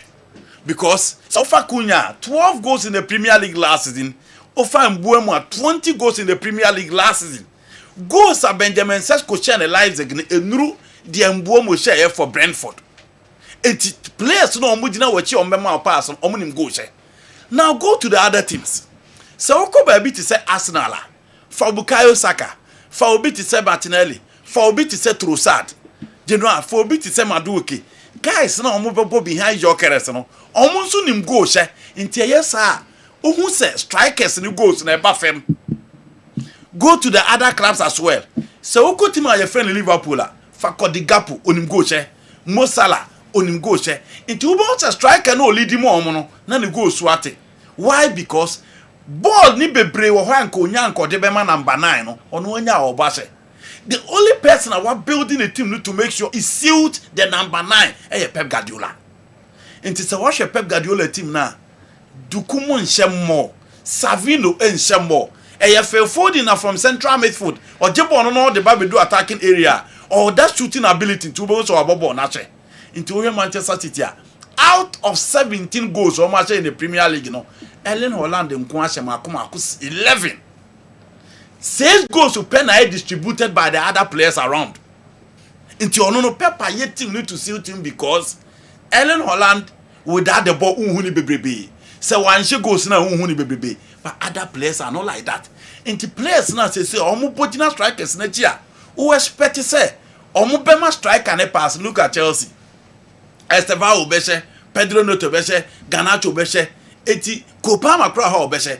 But go there because oya proper than bateno. A baby o make sure so be located the striker no. But it is a joke. So we a striker now but Premier League in him. Na say we din one hu andi. Born if you are one decided say obe striker, obe goalkeeper no. Nebum obe rely impempi on your supplies. Now we din ya emfa. Inti ya Ronaldo. Cristiano Ronaldo here born na mko boss na otimi shout mo. Otimi to nsa. Fans will not be happy. Omo person omo throw no be throw no. But the reason they say he need those balls. He need those passes. He need those through balls. The visionary passes from other midfielders to score. Inti Mbeumo ashe 4. Sesko ashe 2. Kuna ashe 1. Inti Benjamin Sesko said you se obetimi abone ball no mko fa ne ba ndidi e wonu na me ne demeta beba tof ya adwene say He will need those balls from the attacking areas, and he need to call for those boys. He need to shout for those guys, to pass the ball to him. And yes, idea. Obeni them one in them Obenya ba kwase, obenya mienu ase. But the number of goals I beba, ebemo obi ade adu odi say, waiting na Manchester United ko fa oba and say jo unya, because we are not in the days of Beckham and Ryan Giggs. When Rooney omo best sacrifice ama odi adi no. And now omo wetin obi epe glory ni bi. Obi apese ebo ni din. Enti ono nso be gina ba bia ase. Enti me be bat of eya adwe e won nsem kan. Medima. Okay, Wolves ni Burnley no. Wolves and winning or lose rather to Burnley. Yes. Okay. No, yeah. Njomu lose rather. Okay. Barcelona ese omo per left side center back. Yeah.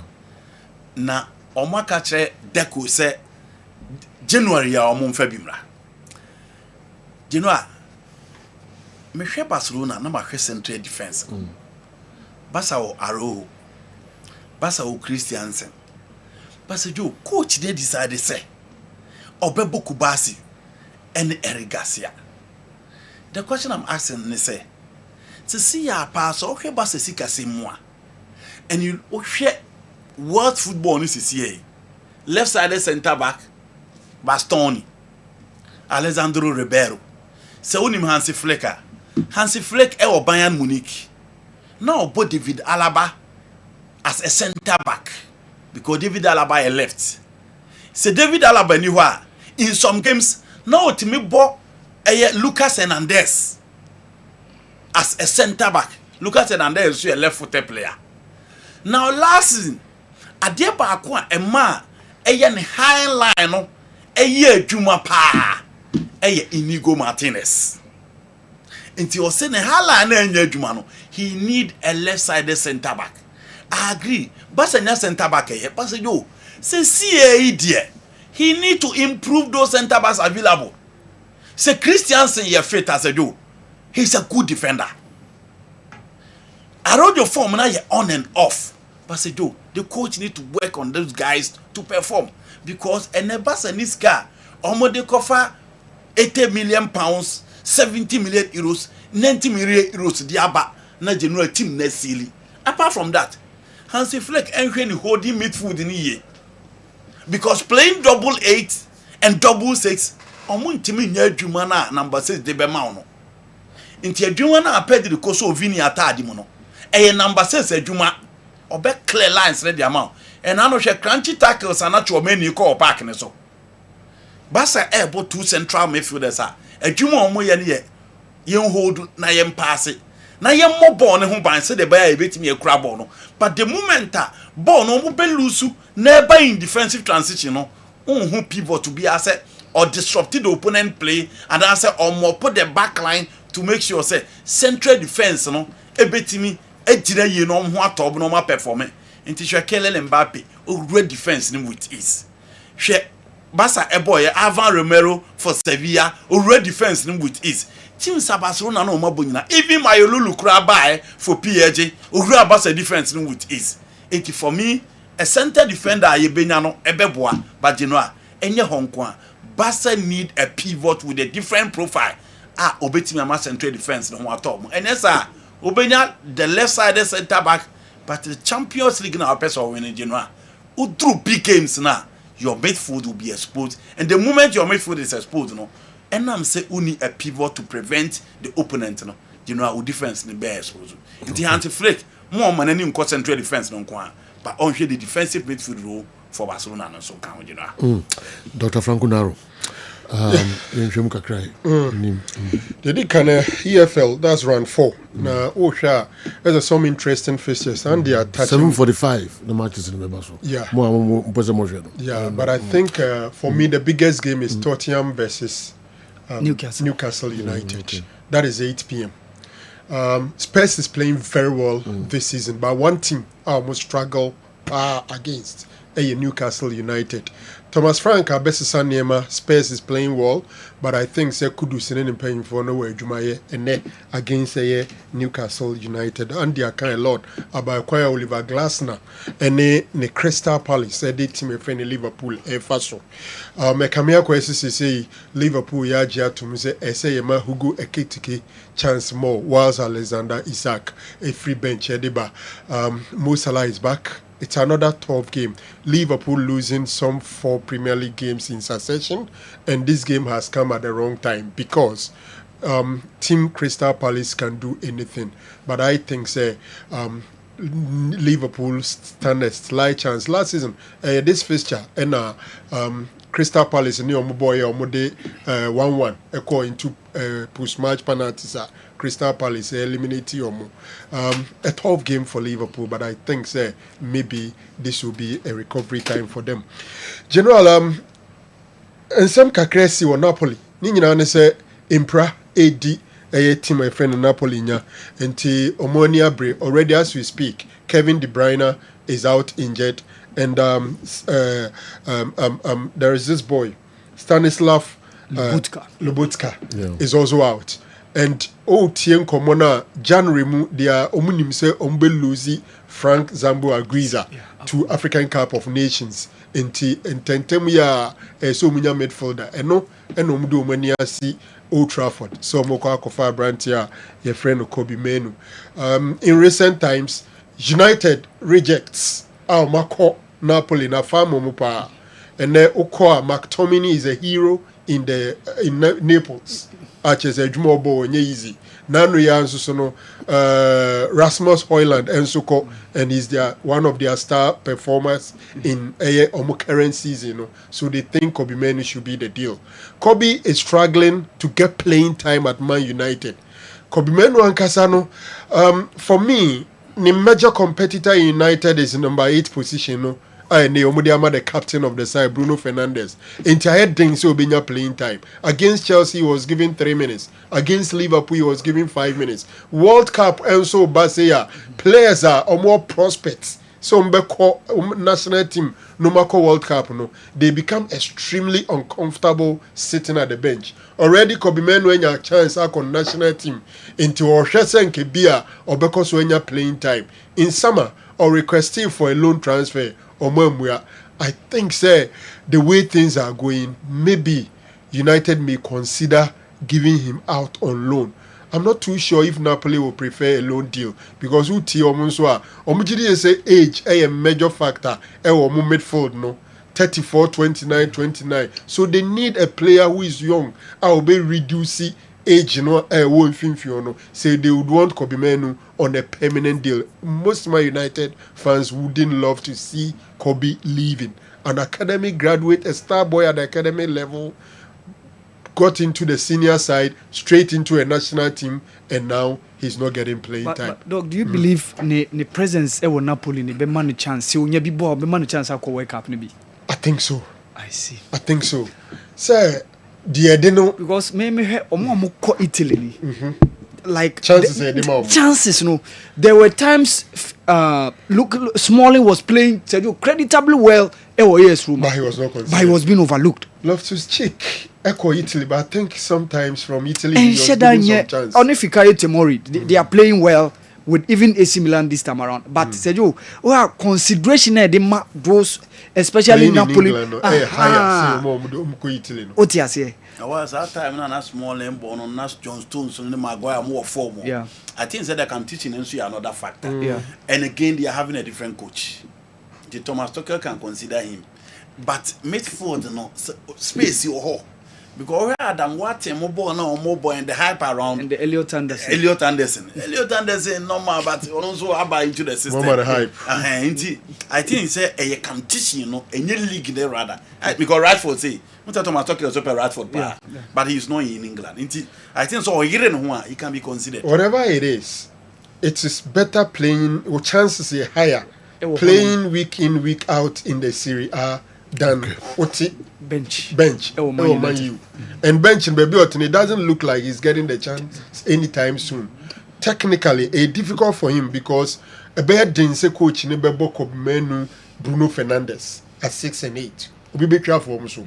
Inter Kamiako is number 6 one, so no, the third choice after Casemiro, then Ugarte before him. So it's a difficult situation. You know, last one, but Napoli could say later 1-0 now. Yes, yeah, Anguissa goal. It was I watched the game. You watched the time in the highlights. Okay. You know, another number the sad story of Robinho. Say, it's a other prison. Yeah. Brazil. Who call Jose Salgado. Also for what saying? We 1 year, some few months. Okay. 9 months. Yeah. Say 9 years. Yeah, man, 9 years. I just saw them. Na and the first time or a video interview. If you see, I didn't go 2 minutes. For the starters who don't know about it, Robinho, everybody knows Robinho. I think he was extremely sensational. Somewhere 205 when he moves to Real Madrid. You can't bola back up. Or disappointed kakra when he came to Man City. And opena many and Denia Walidin come say City for the no. Free Real Madrid there call Manchester no him say or call Manchester United. Okudri no kupie Man City. But the problem came up when he was playing for AC Milan in Italy. Ebeto just say Abrantiano ono ena na danfo pa ena the bodyguard ena omkwachi Albanian woman bi ekoto share no so ye ne film from near Kruma say near friend Gala no say dey atwam nti say ebi obi who's a Gala atwam oh okay say mema miensa no makwati esi oba ba akoso we na we aba we na we aba ade Robinho I see. Say Albanian woman who we know done in the bodyguard. In her head, near her. Then the closest friend, Falcao Ricaldo, and also the same woman. And Pacrono. And now we are dear China. Debbie, Gala. So we ban China, we bad and Kenya Gala. Until Rabanems were Febipa or Febipa. This is way back 2013. I see. And it took them, in fact, you know, Brazil ne Italy or that relationship. Until Muji to Mr. Case, you know, Yanko kind of Brazil, you know, Modekoi, Yanko kind of Brazil. After some 10 years, and Ansana, Omudi Asem Robinho for I know them of Brazil. Na Enra Usheni video interview near there. He's only 41 years. Inti Ushemwa Chese. And some hard, you know, say, and Crawford, you almost say a man of special treatment be a prison or Omu Trigatemo prison was prisoners or tribi. Omokodra, Udobi, a Juma be Omuyo prison Hobiano, or no Robinho, or Yebio. Na said you are a chrono, or said you are na Yedimu piano, yet it Odila, so you do so announce you attended the Amano or the Fono. He's fabulously rich. But I'm ready and say, Waya. Emra Eddie Robinho Eshonum Nina and say the bear made in Hamo. To 9 years on sorry on can header. Debbie Kunya Butreson can be a debut obi to my any 9 years in film boy now the Mujajian Husano. Yes, he's even still 41. Was she inside or say Adriano, the Ubia de Abia near TB the man. Ado Dobi, ye chia uchibi. Jume bi oyebi na o say Saturdays ne Sundays and a ya na ne yere ne mabesra no. Luckily for him, ne wife ninja no. Inti ne mami and son or ha no maba mobesra na general. Sometimes I'm looking at the psychological trauma you go in. O many adanya dada ko ye den. Dada ko bo gala. Any dada Papa Santos. Yeah, on it name and the button. And a pecrana, make him say, bit mama that picture. The firstborn who plays in Santos. Similar star, like his father. The star, no, yes, any papa now. Maybe Tony Mubiti Maba or Nibano, any Nema. Yes, Nibanini. Okay. Any Jirawi. Only name and the OTV in the okay. Until Hoana Sunday, Nanibano, every camp. So much Niwa, no Akosra, ne papa. Or Masha papa, and cry say, Bibia be fine. Until or say he's not getting any special favors, and he's advising the youth to be very careful about some of these things. sometimes people get carried away. Because look at a rich man like Robinho. Then times from Real Madrid to Man City, it was 32 million pounds sterling and it was unheard of at that time. And Walker said, no, him say a Man City neton and go. Yeah.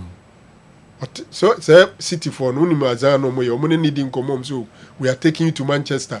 We are taking you to Manchester. Ukuduru Manchester. Nkrofo ebefa na blue. Ubia ni red. Sea blue. Wa sense bibia yewe. Na had them bed there was ye no be adwuma. But was it? Did he say under duress? No under duress. Say Brazil. You see Brazil for no. Omunimu England bebreu because of language. In recent times. Recent enough. No more paying England back. First no omunimu England no. Even Robinho ba no na nkrofo bebre mai. Ebia Gilberto Silva bi mu yes, and Edumu wo ho. Klebesimba. Into of Spain now, it is a Manchester pen no. MC City for no so yes smart. Omo nka Manchester City, don be ka Manchester. No sin sign when who say Man City no sign. Ya ntro team ni din o City no. No, to Manchester City, on City kroni mo na. I don't think it's different from Ofuno Madrium South Africa e back. Now I know Ofuno Madrium South Africa. Ofuno Madrium South Africa e back. Into no nim so okobo Manchester United. Into omo say airport ro go for na be fan no. As a blue bi na o say one fan any so. Odri ko do okay. A lot goes into transfer. No ya dey be fan na ha na be adwuma. You ready? Wow. Enra ni dey am say wasofu dwuma na basoro pa. January can be say the kai man for shem for na ko to mo for. You see nipa dua physiologically and as biologically you were there maybe from hormones. Hormones no udi agrebe lead you into doing things you don't want to do. Intina nipa be brain intimation, especially remember hormone na your friend testosterone. And on the mouth the sexual edge. Okay. Especially athletes need there. It boosts it and my libido near high. Into diagra. Wa ma wa dwen na nya adwuma na ma hormones no take control over you. Do go prison. Do be ko sisia. E man dey na friend estrogen. And on the regulate menstruation is an man. Obebu had estrogen e mo be o di dru ba bi enkrofo no we ne de. Ni no agem. Sometimes some of them the biological makeup of their system. Okay. And the edge of but there's a wunya control over yourself. And this how be the enye. Nanka wo Robinho sikeni to say the dem kwana untumi mfa nkope oba wako night club na night club ho no ma jinjaw. The similar thing the two you Danny Avis. A jinjaw na dem ko wi akako. Also bodyguard and so maybe. Uwi a down for Ricardo so maybe. Gala sisra. The alcohol to me esan no. Alcohol to me general. The one you wadin so obey de bruso. Na no metena ha kan say sebe me to sebe kra. Say apetition dey okay say to sebe. Sebe Upi so gunya asem. And some of them o person me dey member kasa ansem no dey please me dey ready for Saturday no. Komona. Yeah.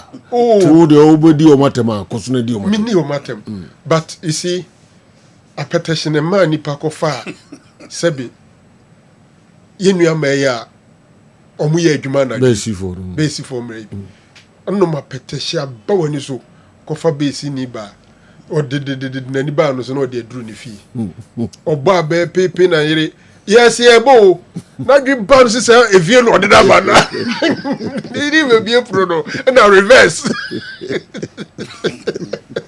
the professor reverse it means that no be atidi oh general it's professor ko fa base ni ba it's professor ni re fi no ho say no afa no ni fi no de ko professor no general the appetite make my cruzy what I say there's this guy same person appetition tea alcohol in general you are appetition go nobody appetition no alcohol dey be alcohol almost appetition e ma yo kikaika o obi onu nko na ti ni fi nko na ti fi o awa amodi no keke vitire wa se general onu nko na ti fi o obi ani fi o no ko twa appetition abro obeduru ye ogina fi o no obopru Pomisa, who's on Quanati? No be or no be or you be Timoto so or the new call San what top for money. See, why? Or do what to do? I want to do that money. You so flat on another. You know, I got the part. The mango. No, you did. Brown or you had the phone. You was on the phone. Was on phone torchlight. And or they had the phone. You say alcohol. Phone torchlight too. And was on alcohol. You know, what kind of excessive alcohol? You know, excessive alcohol. Bro, we say never win now. What might be? But my head trust. Oh, your phone. No, was for phone light now. They hear phone. Nam them or your phone. Can you imagine? All right. Our bomb headlines. Yeah, message back. Yeah, they will be say Robinho story reminds me of a friend who went to Gomwa and was asking for KJT. I said, Who say Gomwa? Almost Gomwa Kumase. Oh yeah. Gomwa Pakistan. Gomwa Kumase. No, we don't get it. SMP. Akono boni. All right. Awa. Sergio, anopeya. We nyina wonka ho. Awa ka take ke bi kire wase no. No say din what take. Yankoi. Sergio, anopeya ba betoja say Abraham Grant oni Zambia omo apati ways na. After almost 3 years, Ejuma no as coach for Chipolo Polo of Zambia, Onyomo Ewi, Afcon, and Yono Diomo Beko. And now venue no Adiane Nyamai, make up a playoff for 2026 World Cup now. In African 4 teams, you'll be Remunuseju. Ababe to just say the Olympic Stadium in Rabat, a honum ebe hosti those clubs, those national teams on Mobe Remu. Or the Africa playoff and say you okoba ebe ho Ademola Lookman share first goal this season nyaman shedan ko ye entwetwe ye a man for both club and country this time around and he was on the score sheet and of course ye be he Kessben for Mabawa no say you monso qualify for the first ever women's AFCON. Okay, men man AAB World Cup no. So say you all right. The men are qualified for our World Cup. Yes. And the man also are qualified for the first AFCON. Wow. Yes. Only 2018 and omoti manu national team. I see. 2018 yeah. Kessben. Say you okoba Cameroon so disturbing issues. Yeah, ba. Headline. Yes. And to trim the energy is headline. Yeah. Minchim say you. All right, minchim. Young comrade FIFA local stories no ebra. Dem bom and na enumre I'm say Morocco kotoko free ho ba enche kra. Match kesi be ba so. Ya wa ba. Na odi no so ba. Raja ni work. Enye easy Morocco, yes. Yeah. 7 p.m. 7 p.m. Me sure some for me to live. Normally streaming platforms. Facebook now be omo kotoko match Sports Morocco. Yeah. Streaming platforms. Okay. Raja ni work and then you may Mohammed the 5th stadium. Okay. Enti me na me ho abana fi yede jaka nyina so. Odam for da kusi. Catching them friend. Janu Zono. All right. Yen fancy yen twaso GCB your bank for life. GCB your bank for life. High sense everyday prices for everyday people. MTN everywhere you go. Me low. Energy to go further. Pepsodent Herbal, Pepsodent Charcoal, DSTV, your home of entertainment, Drabin Rural Bank, the best rural bank in 2023, Chamber of Commerce, Dennis Abasubude, Emma Drabin Rural Bank, Sanso and a Balm of Gilead Clinic, a Jabba Jewelry, Herbasol Company Limited, Pimsan Company Limited, Genjiman Dental Clinic, Jackson Herbal, Kojak Pharma, Patrick Natural Herbal Clinic, Ultra Herbal Powder, Divine Hope Herbal Center, and this are powder and so about Easy Waterproof Paint, Karinstic Ventures, Piwak 4 Nakofa 3P Garlic Mixture, and so about so Kingdom Herbal Center, Frana Smart Solutions, or say empowering your smart life, Bayport Savings and Loans, your future now. The luckiest, you have the chance to change your life. Luck is everywhere. Tonchi Herbal Capsules, Ghana Herb, Omo Executive Herbal Hospital, Sipe Dote, Ahimfie ho, ena ewo, kaho, na kosa ho yare ewo, Executive Herbal Hospital, Sipe Dote, Ubewura hono na kama papa Ghana Herb for ena kofasa hospital nwasui aba edwaso Dr. Amegashi Spiritual and Herbal Center. Almost boy ye papa Ginny mayonnaise na ope edi salad edi fried yam odi aka o kebab ho awene kama burgers na fe sandwiches de kan for the amount Ginny GINNY mayonnaise no edi ye papa creamy tasty delicious sanso and Max Buy, I say save big time with Max Buy. I'm no form quality no, and so was so ye papa. I'm not offer Infinix phones. About a drama in so and a TVs. I hold P and a fair refrigerators. I hold and a number P whom applies. I hold Bamcho a Max Buy. Omo ana ubenya ho and so ato na unu hoda ebeche ye papa de ama. We no ne others. When umo ebwa. Ma yede midfield action programming yede ebro baby will be no mienu ni bepeja yemu Apollo wherever you are mami ntia papa mo fasi ma feel papa me ni baby a wo say ye ne mami hu woni baby a wo bia good morning Apollo International.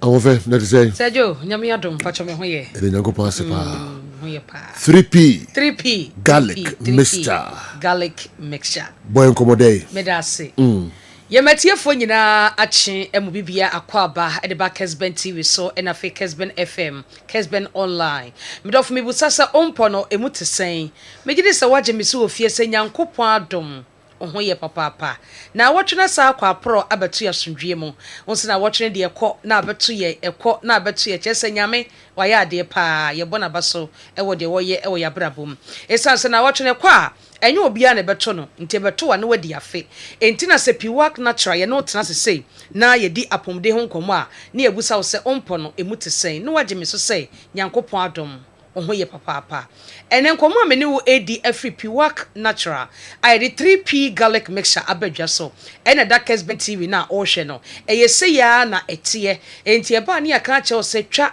na fa to phone no so wo kodu pharmacy shop anase ba bi ye to bibidro bia no a famfonyini ne kire nipa kro no a wote shop ho no se de eda wo phone so 3P garlic mixture eno abi na wo pe because obi wo ho no mo a na onim aduro no anase wonim sede na bosuo no esitie enti okoka 3P garlic mixture na nipa na yidi opa bia de ama no na eso se picture ne da wo phone so de a ontumi mfa so kwan na ne wakyenkyena ontumi mfa kotokoro so na ne wo 7 enti misrew twato wo phone no so na ema nipa na wo to ade ne wo no ho no ehunu se eduro na wo bodin no unnim ne pa 3P garlic mixture fire number no ene good TV no so no na efre doctor se opese woni no edi nkomo efo apomde ho o temo radio so a 3P garlic mixture ye number ye de ye adwuma no eye 0248 92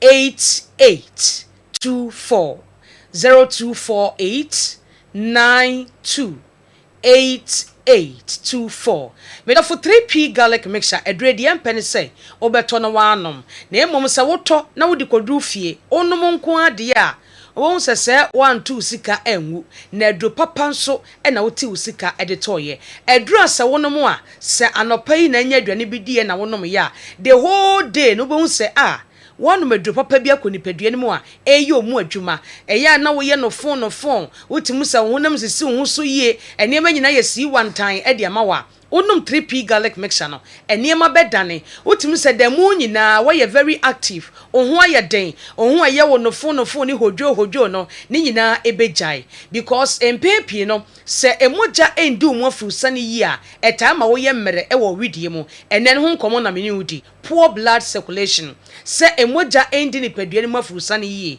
ensunsuanso e de breyen de edi kan se emoja ni mu afurusane yi a etama wo ye weak wo ye mmere bo so waposo no waposo honam nyina ye wo ya obia esi gim ne ho den no onko ade no waye bete ene e Kessben abro sen je se wusane na ja obi anso mu ampia wati kwa kakra na ona kokomu nyina wo so but wo se wutimi sane hu say yes wo ye fit wo ye active wo di ahodi bi na esane wo di ahodi bi na efro ba asa wo fro kakra no waso kotodwe no waso usisi je se ne padua no ene ma nheda enko yi emfa ma wo nom 3p garlic mixture se mojampo endi ne padua ni mafu sane yi eno na ama honam yawo ekun da bia waye mmere menyare nso mentia po waye no fon a 3p garlic mixture nti emoja bedu mu ni yie pa ama abre bia no ho aye den ama watime adi akoniaba odada sitem de wo se wo ye bia no na waye wapo no wapo so eye wo ye nyina ebejai na afi wanya afa hodi esan se 3p nti emoja endu mu afurusa ni yie no ebe hyase wuntini mu beda ho se srade bia kwose baabi emoja bia boto hye baabi a onum 3p garlic mixture no ebetwi afani nyina so ama anane kama na wuntiri mu ada ho eti honam yawo ene me ho ye me basa mapo ne maposo no ni nyina ebejai amonya fa hodi afese moja ndi umafrusa ne yi a etama wakoma etumrika pa de entire se akoma no na airpompi moja no acha mani pedua no eti se wakoma no a eye adwuma no esan edimirika ekire se airpompi moja no emoja ni ntumi nkọ entimi ntwimfa entinimu nkoye adwuma ewo seye etube hu na asa abo abegu akoma no ho enti ebasa na akoma no pese wo de force eye adwuma nyankopon ahye ne se onye no etubu se na akoma no jimika eti na ya na wakoma wo hono mu a na atwe osemakoma mebu nyina ye meya makoma ebu me se kim menya ahwe so asade makoma atuo no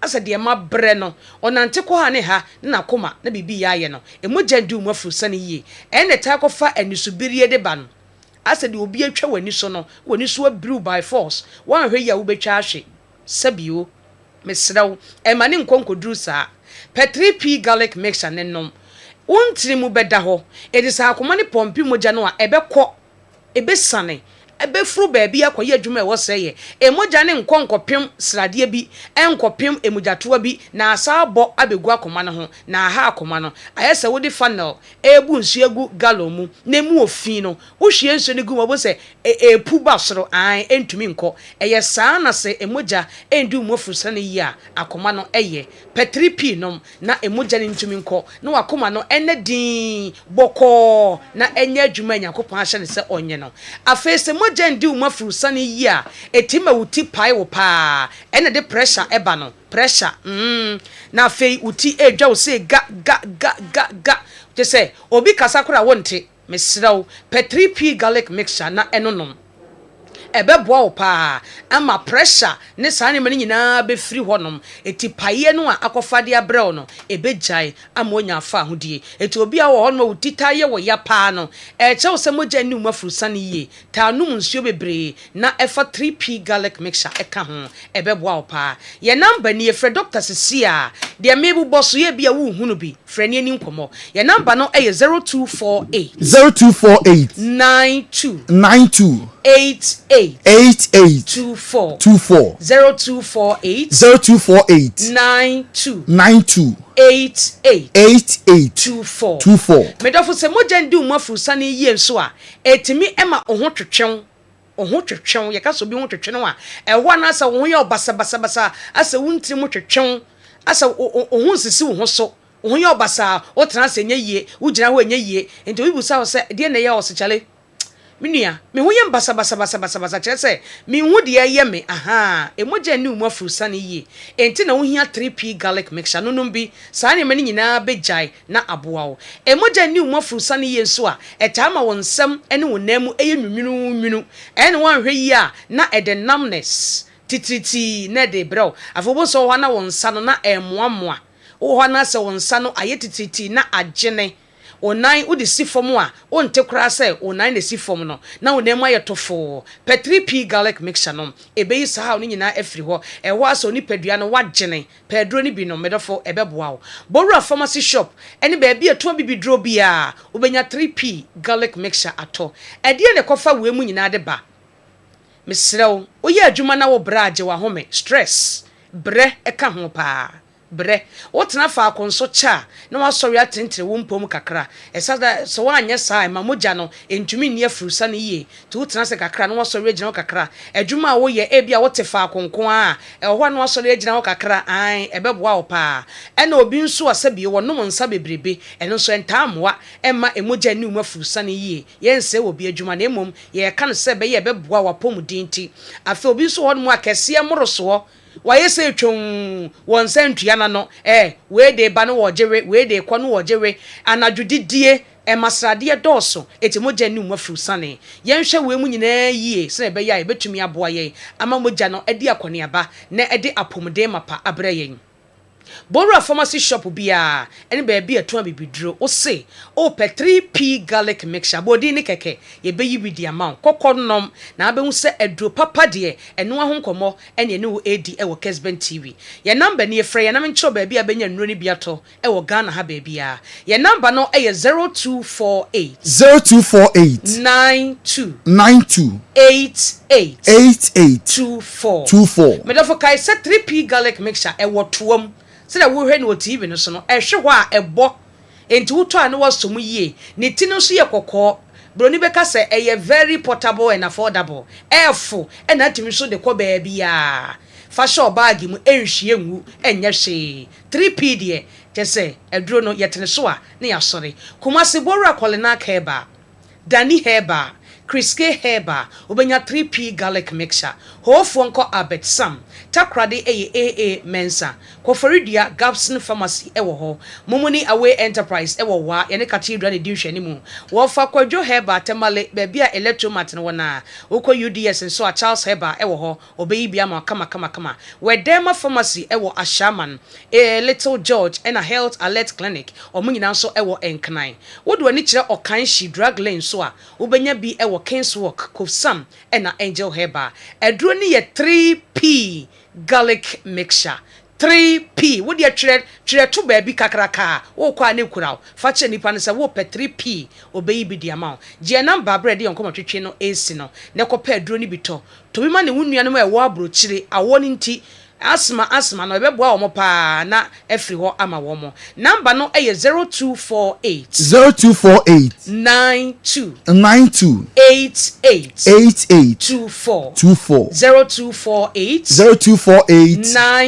92 88 24 me da ho frani ani nkomo emfa wapomden ho 3p garlic mixture pebito na ebeboa dabo nyankopɔ ya adom adasene ebesa shampa ebedama sipi amanonefo no age edu na tumumi enkoso a na numbers no yemfre na fe edru no tatahwe ennam yenkope binto na emwan pa ebeto asere na jamfi ebedi nkomo na jamfi nso fa na konya kama na yede health wapomode no mentoto na ase we are live e won cry 92.9 kumase 3.3 yebekọ na yene kingdom enso akodi nkomo kama nti na jamfi ebewura mu na afi yetimi atoa jumede no so live until say no me ni bebo de ya gudi mu nsam de nkansuo nko a na ye kanti na jamfi eba ne atoa so kingdom na bibia enso atimi aye kama pa we are live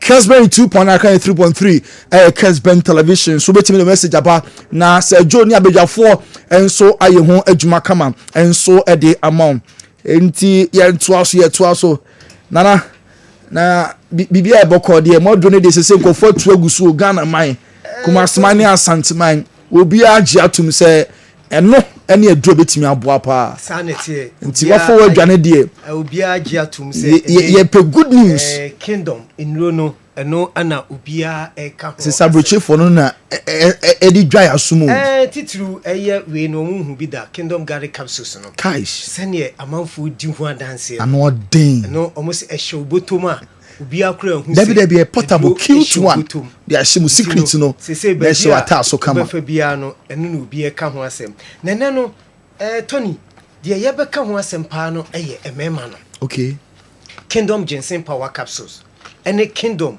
cool capsules emema bre chese edru anajo onyumtuni bi ne kan na asem se senkedru esenka woni odofu hia na etututuo po a anka sabre Tony ukofo obi puno achi a wobeti pipe anase dru anajo wobeti pipe na krofo bi ampie na mema ni bebre egu omo ho anim ase menua mo mema no se de ebi so egu omo ho anim ase no ya na medwene ho amente ase enti ene emema no de ma bema eye mre ewo empam no edi kan eye enyini etimi ema bema eye emre ewo empam ana de toso eye yare bi ti se mojabruso ne asikyire yare enu no ama mema bebre aye mre ewo empam ana afei masturbation aye ne mranti o masisu wo mo twetwetwe wo mo ho no enu so timi ma bema eye mre ewo empam afei ensanum bebrebe eni nuboni bebrebe enu so etimi ma bema eye mre ewo empam ana ehu wo ba bi etimi wuro no ho kire bema na bema no ho adwojo se da bi ka we de mintimi mforo ka ye fe dodo mintimi mforo na mepacho niema mabubo su nyina no se ebi haw na se esa de mabubo su ne hawa ene kingdom ginseng power capsules adawroma ebeyi sa haw no e de afiri ho enti memma na enemu timi nka memma na Ghana memma awa wugitum se waye mre da me kasa me na meboa memma memma e wo Ghana no emu be se 50% omu nyina da me kasa omu da nyese me mo musko me mo enchese enya ahoden adrowe kingdom ginseng power capsules ana me de eboa wo mo enti wo ye memma na wo hweme na wa hu se waye mre ewo mpam ukọ oyire nche untimi nye wasede bai di se wadefe wa soso obema ahoden bam kura na untimi fa nye hwe na asati ati agu eye kingdom ginseng power capsules na ansa na no na kingdom core capsules so ewo ho koko no afifriw koko na adori ewo winipaduam koko no abribia me ba me kase eye amaman no dori woni padua no na asisi ntiri no kwan afei na de hawo bebre na ebrobo nse wo ho na woyam tim untimi nja wo nan ekobasa na de tipaye utifa ne na edwao gaga banu tipaye drobia enko edidima fe utimi ja wo nan a ubegja wo nan na moja na eba menua bema onye oba enso no uja wo nan na moja eba me kanfo kingdom core capsules e de amount so ebra obehase a obenunum sa adrowe no ebow ema koko na e hawo no etu na se de nani so wo no de ni minim no oboni minim na sum ye ne hene de ni sisi eye ne ya num kingdom core capsules na wonum kingdom core capsules ne be yi amaman na wo sisi nim nyina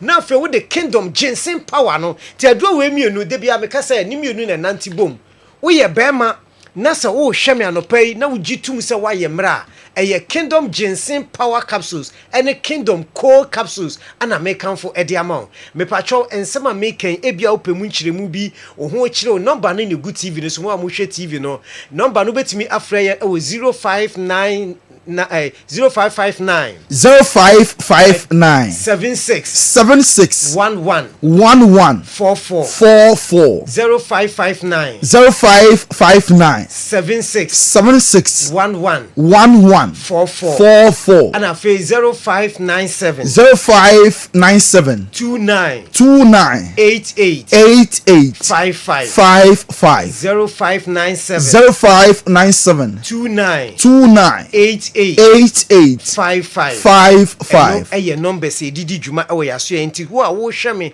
sabre ya wo ye bema ugitum se waye mre ewo mpamu no mesro so obefreme ewo sa ahomatrufo ya mede atodwai na memboa obema na afon obema na hodin nimu no wo the kingdom ginseng power capsules no amana agira ne naso ana afedie toso no eye super tremendous capsules eno ye maade oba a wo so wo hweyen se waye mre anase niema nkoye ewo wasetena mu eye enamu yare ana etete wo enamu yare na etete wo ama ede animguase awarijaye ana ede bro wa menua ba wo de hwese de wusitie no utimu se ahofe de uwo bi nanso agro a wobedi ne mpaso agro no enye baako mienu miensa bon se eye ya na bema no onhwehwe wakira kwan bi ensuo bi egu ensuo na egu no ede nka scent abawase wohia tremendous capsules eno ane beyi saa ha woni nyina de afiri ho afei ukunu no woni ni hia na niema bi yi firi wasete se akatoa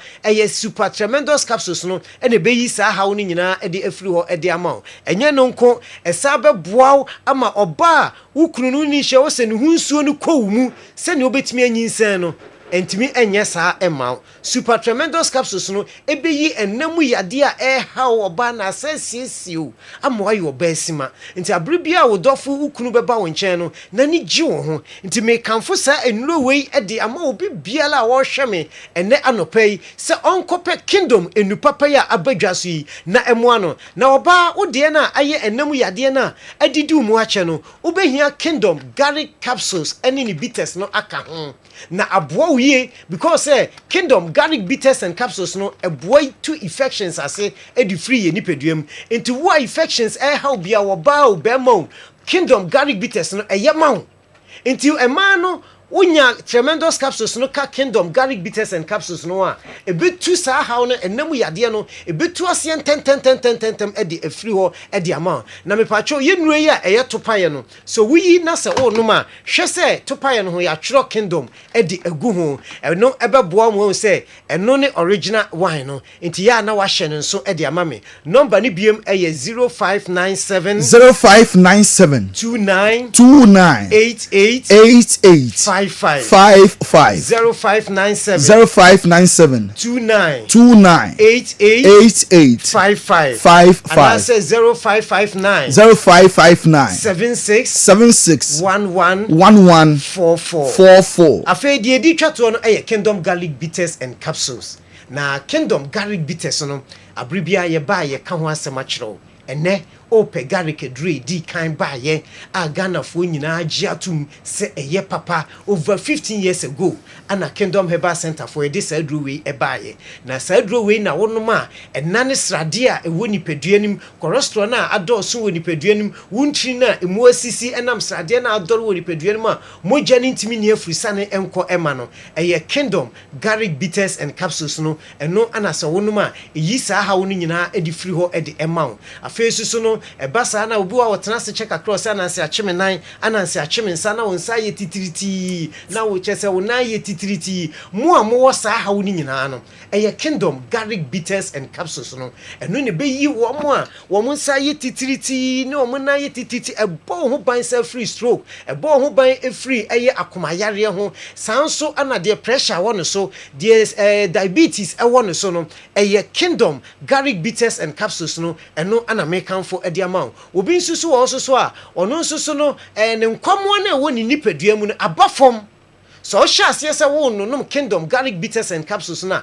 eboa boost to system no immune system na boost no ema wunya ahoden ema yare ntimi metena nipadua nim enti ene anopai awia ba bia wo bia na wo timenka no kope kingdom garlic bitters and capsules ni bi eto na mesro so upe bi ata ya dre no ba bia obenya bi ewo kumase ase no eye dani heba ewo emrom apidank enso ewo emrom okọ ho awonsa ebeka bi wo ho sanso na misty heba emrom fredmens ewo keo sanso ana corinac ewo ashtown pfa ewo tafu new road junction ho kwa awonsa beka posa heba emrom bi heba fumesa Cape Coast Pena Heba, Sankotes Pharmacy, Busi Pharmacy, God is able, ewo Ebra, PPHD, Tipa Station Hall, Takradi AA Mensa Market Circle, Christ is the answer.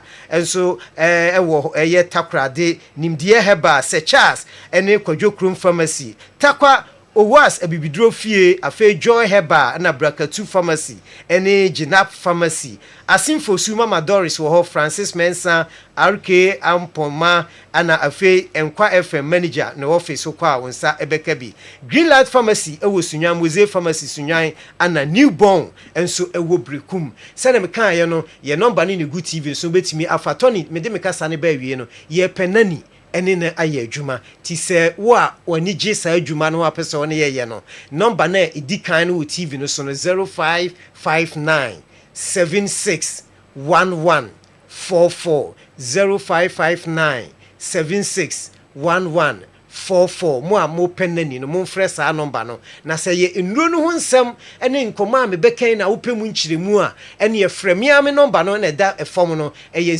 0597 29 88 55 0597 29 88 55 no enemy number nti wo fra bra me de ma no AC no fra mi si saa 0597 no so 298855 na ye no betwetwen ko bibiala wonte ase no ye benya gutre eso dia mo Kingdom garlic bitters, Kingdom ginseng power capsules, Kingdom cold capsules and super tremendous capsules meda atiefo ne ahwefo nyina ase Nana Jemfi yensebeda CP Kingdom eno no eye enupa numbers no de ato ya momi yemfrɛ na yenkoje ye dru nti say Laka so with midfield action from now until 2 p.m. Yema emu super Kofante na eba enensem ode ba no ano hie papa ya de Gengemed beje de award winner tata ye kwakotie nkrato from Gengemed Dental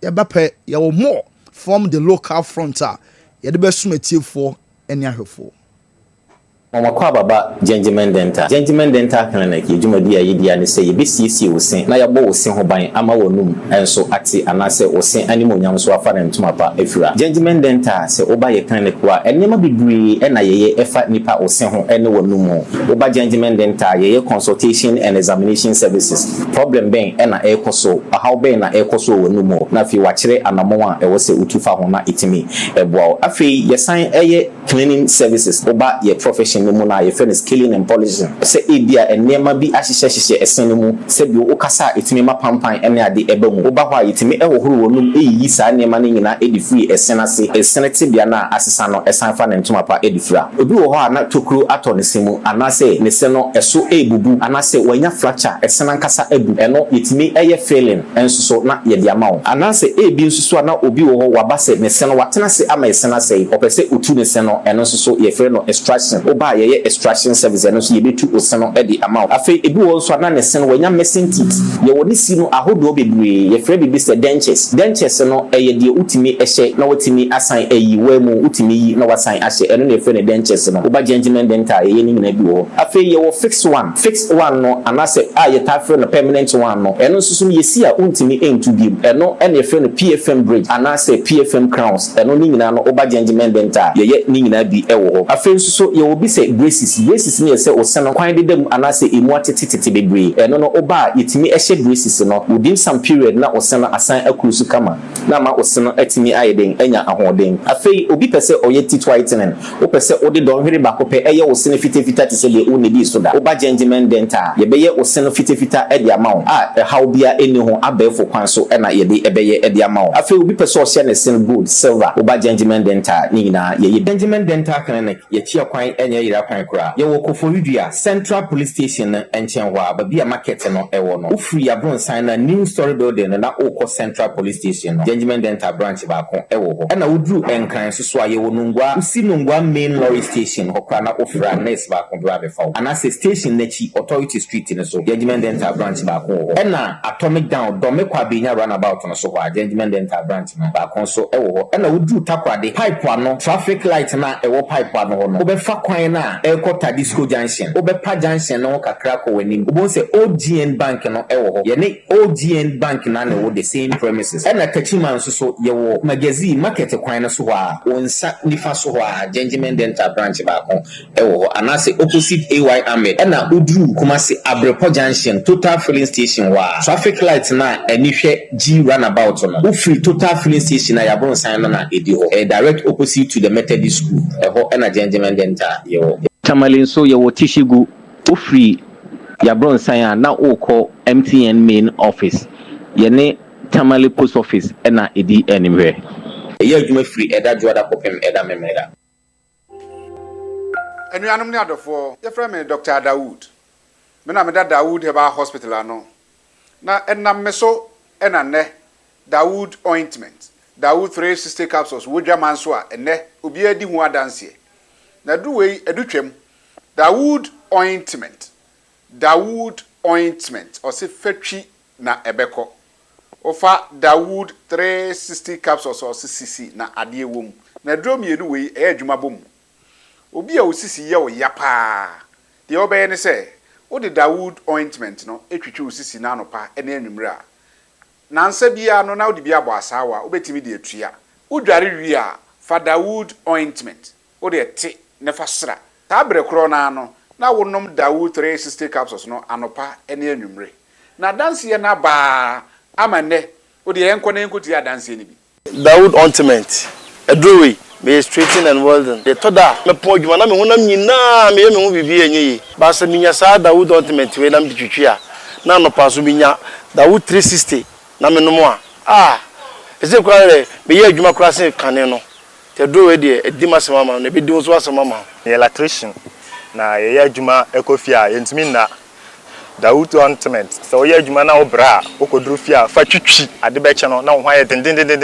Dawood ointment fa twi keke na ebeko Rua me yusu mama hoden pa ma metumi gba odwuma bibi e kama e ma me ye Dawood 360 capsules and a Dawood ointment o me we no na do we no so twitwi wa aposo e be ma ya oni nyina afiri o ma de che otumi be gba odwuma Dawood ointment fa twi na ebeko da bia amafo company de o ka musa ko spreader me secret na nu ani ebudo na ani Dawood ointment ene papa me sole anopa me twitwi me sisi achi me babia he me ntebre secret ni nie ti so person te samia we use Dawood ointment that is the secret of my taxi driving me a transmission gearbox specialist ejuma me ye enkan na me pega ade a na me nsakura antimi pega and I say me ma ade so na lock me sisi say if you say me share Dawood 360 capsules and the Dawood ointment abo me bebre the dry you na so amente ya mente bla bia obia mo modern so betimi ape Dawood ointment and the Dawood 360 capsules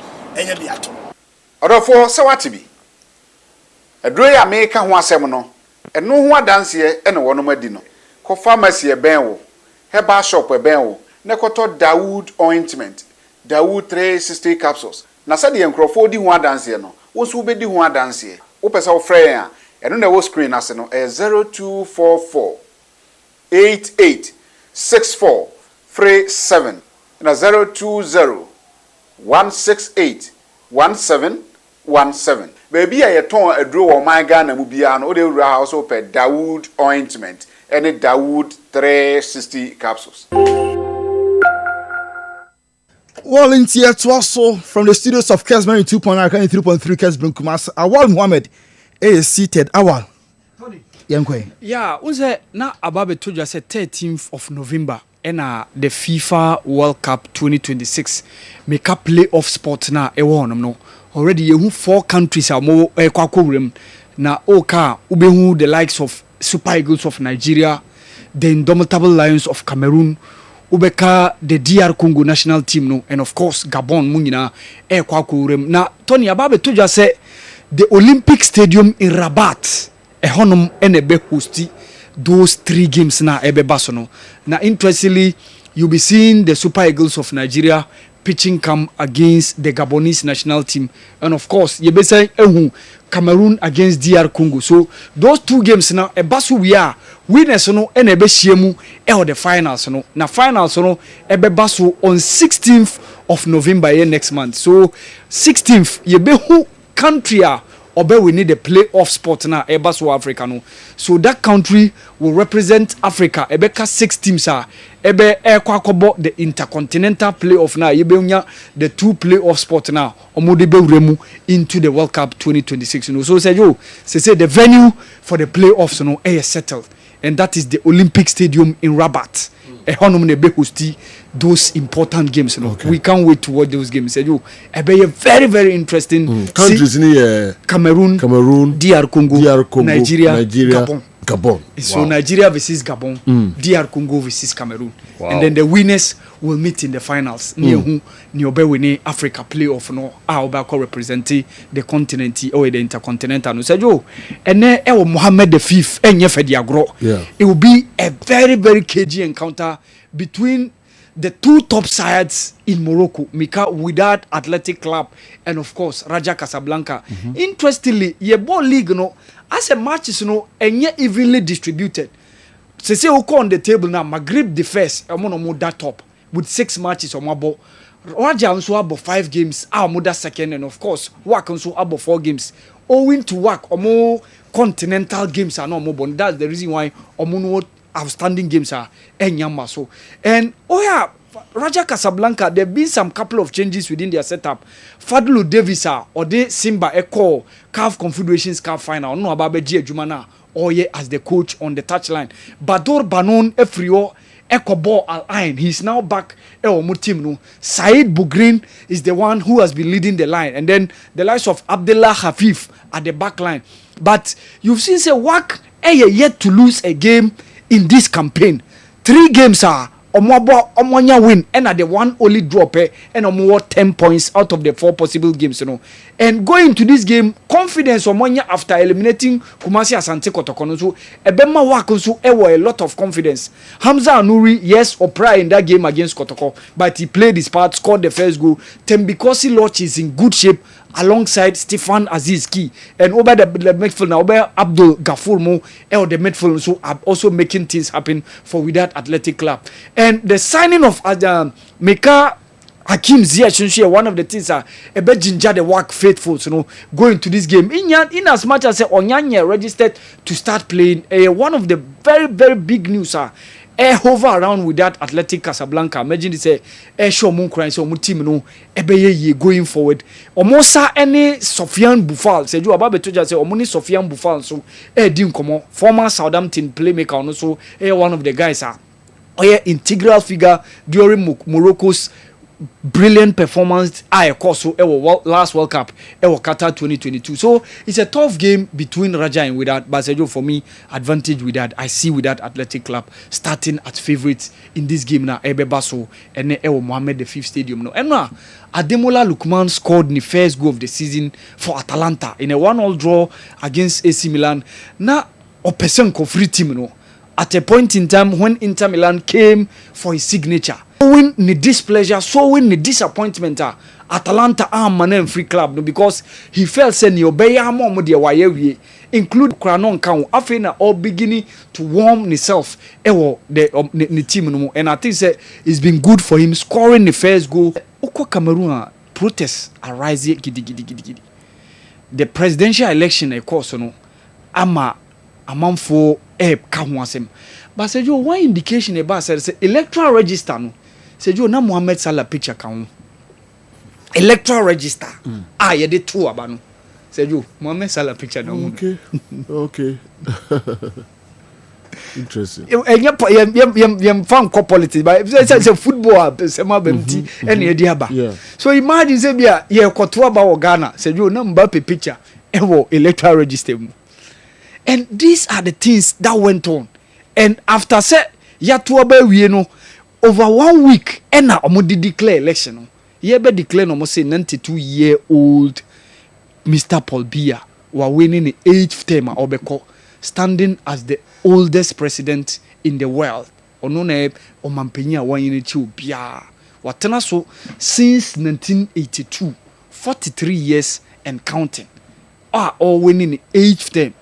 Now in Chinwashua ekosono say you any yenyan pa because the protest na ekosono almost shit even eniano pay Douala oko the city of Douala omumeya yashini fi and protest na ekosono say you is very bad easy is very bad. And as a Cameroon nankasa as a country has become a gerontocratic state say you yeka a gerontocracy a say omanya mpanyimfo mo monyini omonefi ene lead mine. Now president in 92 years. The constitutional council or president nyo Obeka say chief justice on one was holding the power to declare election. On also around 91 years. So say yo omo 91, 92, 85. These are the people ruling. And say yo the Mohamed Salah picture even a better register no Emma Amanfo who say elections no a fraud. So it's been so unfortunate. And Keved Maba wanna qualify to a maiden AFCON Women's Championship so next year. No more Mali and a frame. Say Joe, a chero say Keved for no BB. For a national team, ma almost year building the team no only 2018. Say Joe, you cut 2018 up till now, and young 10 years grandpa. almost obeka say be 7 years ena yenya from that time no up till now. And say Joe, they've been able to secure their first women's AFCON appearance, and I think say very very very good for the country Kived.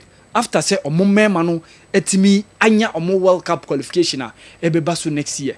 Man so etimi enya omo women's AFCON qualification, and I think say a major success. Major di say Kived nankasa as omano omo be very very proud of themselves, because this has really been a good year for them, especially in football. With men's World Cup appearance, women's AFCON appearance, and I think say very good. And also Doris Bodua hat-trick no etimi aboamia qualify to the AFCON, a women's AFCON ebe koba so say you. And no Doris Bodua ya there hat-trick comfort yebo also scoring the other goal. Mickey the details in So 7-0 on aggregate, 3-0 in Egypt, 4-0 ewa Crossport Stadium. So say near him say yentimi mo ye mo de ne ndu medal zone. Near returning back to the 2027 FIFA Women's World Cup because so Brazil Yamiboa 2 years from now, said you. All right. Awal Mohammed. Oibo Boateng say it's my prayer and dream to see Raja beating WAC tonight. God, I will never wish WAC well in any football competition for that embarrassment. They give Kumasi Asante Kotoko. Go Raja, go. No, the problem is so much. All right. I'm giving Franco Naro 2 days. He will receive a letter from Motia Bicycle Association. Sheka Edway Ifri Ahafukenya say na aba Naro. So say ombetiesi ni so enchekra. Yes, ombetiesi ni so enchekra. Because you know we see there omo nanse no. Ehadwe kwa Mickey emra so Saudi local stories no ebrain, but before Saudi ebebrain no meko na makofa Niwat Scientific Herbal Clinic, and so message kakra bi na ya beto aso. Observer Makwaba eba Niwat Scientific Hospital. A team of medical scientists aya create boom near the infidel maso eye adwuma o ya so hasi ya so ha de nyesa wo ba ya sabi ni atam edu de amount say de kokono na emu ye do to afidie so me afidie ye omu hwehwemu me ye omu adepote ya de yade ne brewo na se me omu enya yare ne di woni badua no so te be che yare ma wato yare ase wo de ye di ni say se ni badua say wo te wo yare ase a utimi tu ase ntem Oban What Scientific Hospital Dr. Fobius ya dwuma ne say enubuna enu tanya obo ade e dwumye no yenye mu hwemu na fe enwenu akasa e wo ma friends phytochemicals no ye extract say enwenu no na yemfam frem no emfa emao ebi a kidney no yare abem kidney no say yanko na Ghana ha ye de take ahaban e de dialysis a kidney no say akodu se den kura no a nyarehemu na nyadidi na fo ni kirem e woni What Scientific Hospital bofra ban e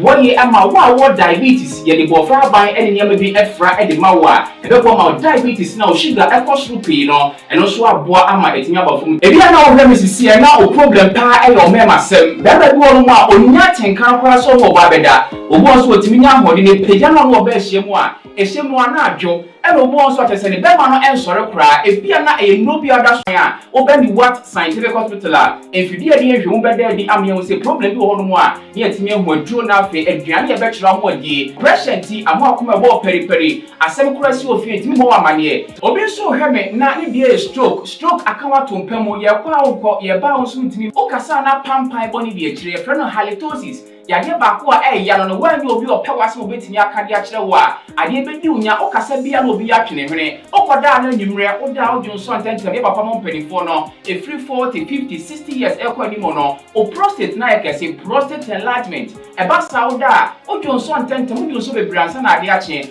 e mane nka achi emye kofa catheter ahoma nkoto ba memo abusuafo bi ebreni nti manya adaje amoya didi a nyadidie seni What Scientific Hospital Ghana hade opa ya sabe ya dia befrim die fidie edi twe enubena ena fa hode ni efra haban mu edi saw ya de mawa na ayeni What Scientific Hospital yiwo Kumase atonsu Monaco Junction ya Dansura Bank no edi die ni hwe enkran so yo ma 7 ben Janet Kona Dino 0244 087687.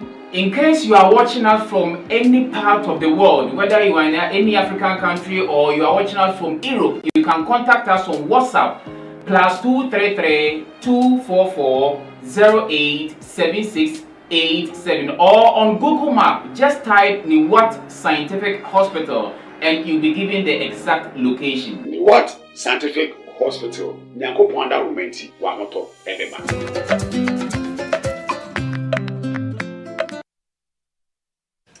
Okay, Niwat Scientific Herbal Clinic.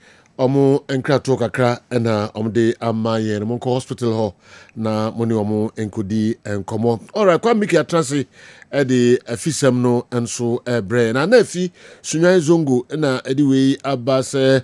The table has turned upside down. But for Katano, we are now playing our first second division match on Friday 1 p.m. Against MSJ Rangers at the Coronation Park, and immediately after our game, the second division headmasters also played their game. Makomko, second division headmasters, omni hifa. Biana. I'm somebody be before go ni a champo dia. Be oh, the BA ni bofakwa second division na go do. I will sempa. Simply. I'm giving Franco Naro 2 days. He will receive a letter from Motia Bicycle Association. Okay, Sheka, I have Kenya number 2. And also do we Brian. Motia Cycle Association. Yes. Okay. No, I'm motorcycle. Why would I live? Only motorcycle. Go. And so who's yes. I live in motorcycle. Yes. Yeah. I don't bring motorcycle. Yeah. Tell Dr. Franco Naro that Akpetesi is the best drink. There is no advert on it, but it always gets finished. Okay. The Bakuso de Abba, I don't know. If I know Akko Gordon. And anyway, and so a brave. And so on to Brofon to Minto. And the Brofon Guana too. Yes. Into messages, a dorsal at the Fahopa. It is so friend. No, yeah. Na NTK gra tackle waha. Sir. Yes, NTK. So the asma ko kan nti also tackle. Kota rubber. Also say Dr. Franco Naro makes it look flawless when presenting these sex-related issues. It's like a calling. I really admire the passion. Say doctor. NTK calling. Yes. Because I don't pay can't send my harrow. So just say, don't also attack or the man. No. Oh, okay, yeah. An innocent looking bad boy. Unlike myself, NTK, whose face always gives me away. Okay. Innocent looking. Yes. Innocent looking bad boy. Unlike no NTK, though baby are not general because I competition. But eventually,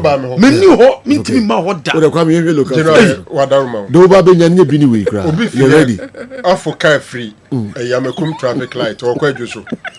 And one quarter will be a see where you say take traffic light. Never know what you know on Kasai or Humia or Kenny Blades. What did you trot road more? Omina quite you. Oh, yeah, maybe come be okay. Come in, look out for what that one of Humia.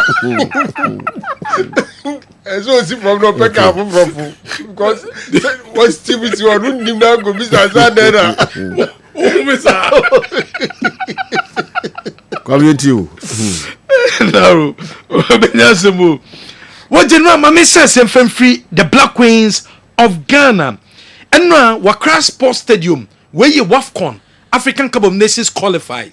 Obeke Ghana, you call a Morocco, a Brekosia kind, African Cup of Nations in the Mubium. You both qualify matches, no Ghana, your name on May Fini, Egypt and a boy. First leg a course Egypt in a Koshomo 3-0.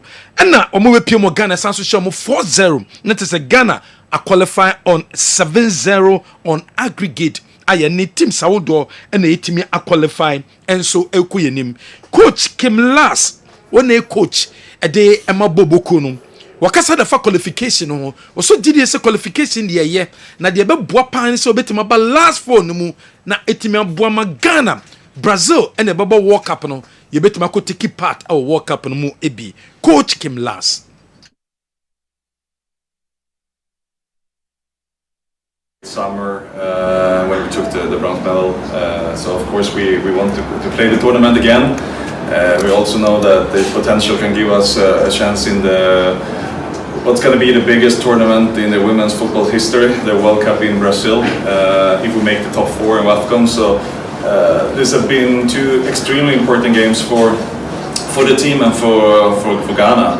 So extremely proud of the girls. How we are winning both of the games. Today we are maybe a little bit slow in the first half, but the second half on the other side it's extremely good. So happy and proud. All right, thank you.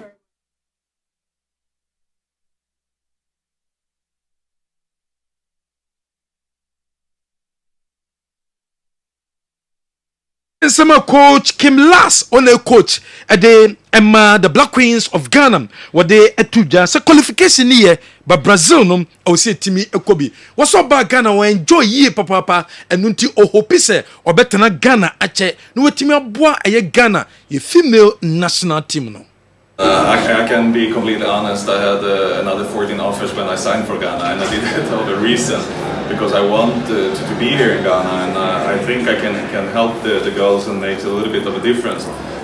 So together, I think we are on the way to something really, really good, and we showed it already in the summer. So I'm here to stay with the girls. We and somewhere coach Kim Lass when a head coach at the Mother Black Queens of Ghana did 2 after game on a celebration the GFA president or celebrity say Ghana a year Black Stars intimate qualify and Africa Cup of Nations in be by a female national team no etima qualify call AFCON na or more ayade no TC Park ne so a one mbaba way and so etimi enjoy yesempo no Ghana yetima qualify call AFCON ne be Josephine aye Bonsu we a defender at the Mother Black Queens of Ghana also happy for Ghana yetimina sa qualification way. It's a great feeling. I mean, I wasn't here when they first qualified for the last AFCON, so it's a really great feeling. And it's my first time in the Accra Stadium, and I'm just very proud to be here. It's a great feeling. I mean, I wasn't here. We and someone Josephine Bonsu, one or a defender at the Mother Black Queens of Ghana, what they etuja Chantal Boy, or also a strike Osinakai or England after game no say a yeah. What do be biase say Ghana yetima qualify echo African Cup of Nations no and so ebi. Thank you so much. I'm truly grateful to come out to all these people today. I especially we wanted to make Ghana proud, wanted to make all the support proud, and we've done that today. So I'm truly grateful. So thank you, Madaz. We and someone Josephine Boy sorry Chantal Boy what they etu jam na January obekaya ansane akosi akan no nsem bebre ene beto jam se Black Queens no wo me o madwen se da bi wo mo entimi enko training for a year be 2 days na Black Queens o mo ko training se o mo outstanding bonuses per diems yentua ye emfa mo enwa womo etimi eko training eko si akan no anase eno akense no etimi ba so match ne ba na wie pe ena womo timi tua omo bonuses no edemo ye twibe the Ministry for a year Sports and Recreation the special assistant to Honorable Kofi Idi Adams wonder Mandel ono an special assistant the sports minister eni ebusan se no kure se bonuses of $9,500 no mutia ediama Black Queens ana okaside for bonuses no. Yes, so all those there have been a lot of tournaments or there are a lot of competitions happening during the same time when the Queens were just returned from special initiatives and then the push of the hardworking minister Honorable Kofi Adams, all the outstandings of the bonuses of the Black Queens for the women AFCON in Morocco 2025 has been paid. Every single thing that happened in Morocco has been sorted out from their per diem and to their winning bonuses. Every single allowances owed to the Black Queens has been paid, including the technical team. That I need to find out from accounts because those things have a special arrangement with the FA. So for now is what I'm sure and I can tell you is government does not owe the Queens or the technical team of the Queens anything as the Morocco 2024 Women AFCON is concerned. We in Sema Wonder Mandel onom and a special assistant to the Honorable Sports Minister wa confirm say ye call a African Cup of Nations no mano the internal so munko training no o metie sika no efro dia momo na sika aka o mo $9,500 wo mo convert e de by sikem at a year rate of 10.8 Ghana cedis and that one more multiply no more tax and more sika no a day among the Black Queens of Ghana. What's also kasa what's saying Black Queens and Kwan no moka outstanding bonuses bebrewa one the national teams no eka na because se ebre edru se bomo etie sika no na Black Stars bo under 20 bo na we bo intiama bonuses no ekeka boss no nanam so ema outstanding bonuses ahodo ni nyina ebai wonder eye Mandel ono and eye special assistant to the Honorable Sports Minister. Yes, so all those there have been a lot of tournaments or there are a lot of competitions happening during the same time. When the Queens were just returned from Morocco for the AFCON, the satellites also went to Egypt. We have the under-17 also playing their tournament, the Wafus and B. We have the Black Stars also playing their qualification. And the other sports also, we have athletics going for the World Athletics Championship. And there are other disciplines that have their competitions around that same time. And you have to know the budget aligned for the sports ministry is very meager, so sometimes you have to make sure we send some of these estimates or some of these requests to the Ministry of Finance for approval, which take some time due to the fiscal processes and ensure that okay, we put what is needed first. So at the end of the day, we keep addressing it according to agency, according to significance. So as you rightly said, we still owe the princesses, we still owe the under-17, and all those areas are being sorted and are being working out, and very soon all those payments will be done. And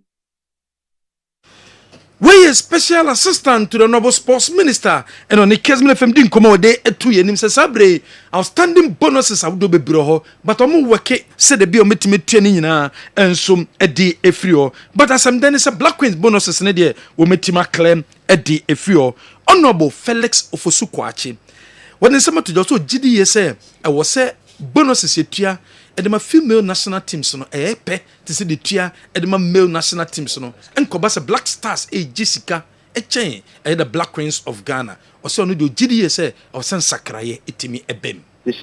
Well, that would be quite unfortunate. I think that we need to treat all our athletes equally, irrespective of gender. I mean, I even hold a view. It may be controversial, but I think that we should be paying equal wages to both men and women athletes. I don't see why men should be paid higher than women. That in itself is a difficulty. Delays are not desirable, of course, and I think that we should take steps going forward to ensure that it does not recur. Sometimes these hitches occur, but I am grateful. I am gratified that. We and someone Honorable Felix Ofosu-Kwakye what they are together for bonuses no, and I'm so busa a special assistant to the Honorable Sports Minister Busan say muna mo ministry when in some Honorable Felix Ofosu-Kwakye e dia tudwam e dia fa bonuses no say o see tua same for member and mbano minister say and o see ehu no. I listened to the Honorable Felix Ofosu-Kwakye, the spokesperson to the presidency. I listened to him yesterday when he got to the interview. I think he said it from a personal view. From his personal view, he feels like they should all earn same wages or same what they call it wages. Yeah, bonuses and all that. Yeah, so I think it's a call in the right direction. We need to just analyze the inflows and see as a country where we are with men football and where we want to send women football. Honorable Minister also believes in the same light that at least they need to get a basic need. For instance, as I was explaining, or he explained on air, if you follow some of his interviews, the bonuses for the women at the Women AFCON, these bonuses that we are all talking about at the Women AFCON was $1,500 per player for winning the match. And if you follow the Women AFCON very well in Morocco, the girls won only one match in the group stage, right? That means that they're supposed to earn how much? $1,500. But the Honorable Minister, with also his new reform to promote women's sports, to promote women's football, to make sure they also go to that stage of where the Black Stars is, he ensured that we pay them $4,500 as if they won all their three games in the group stages, just to motivate them, just because at the end of the day, if they won all the 3 matches at the group stages, that's $4,500 and they will qualify.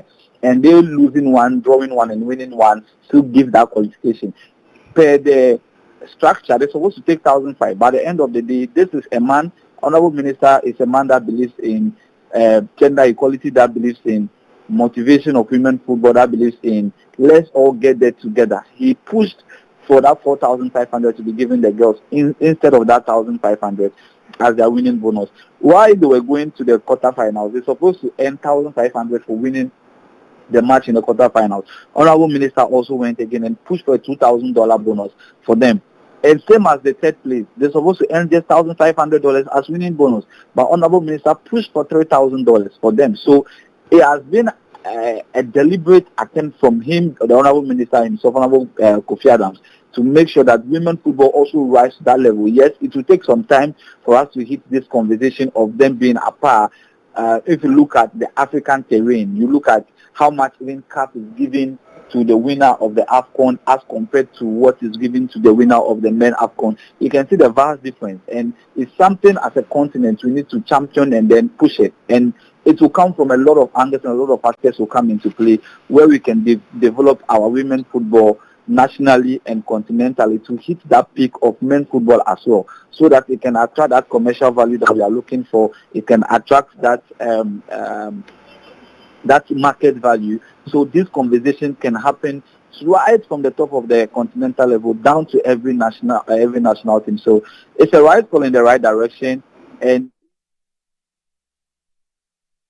When someone, the Honorable Sports Minister, the Special Aid, Wanda Mandel, what they actually so our other stories. Yabeko Laji Karim Gruza, Naseye, where found the president and the making face abobo kono.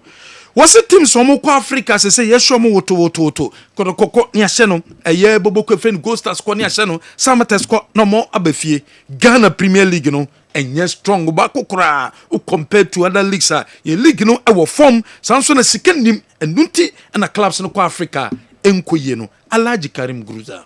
Oh, the league in a strong. League in a boy, strong. And strong.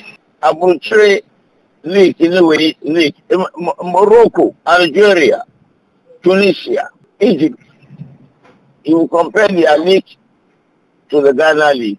Second name, you see, Opia, you know, club would be a one din huni or matches, one din huni, the Messi, every name, the Messi, Lebia me anga, and yes, can be a Kabeme Casabra.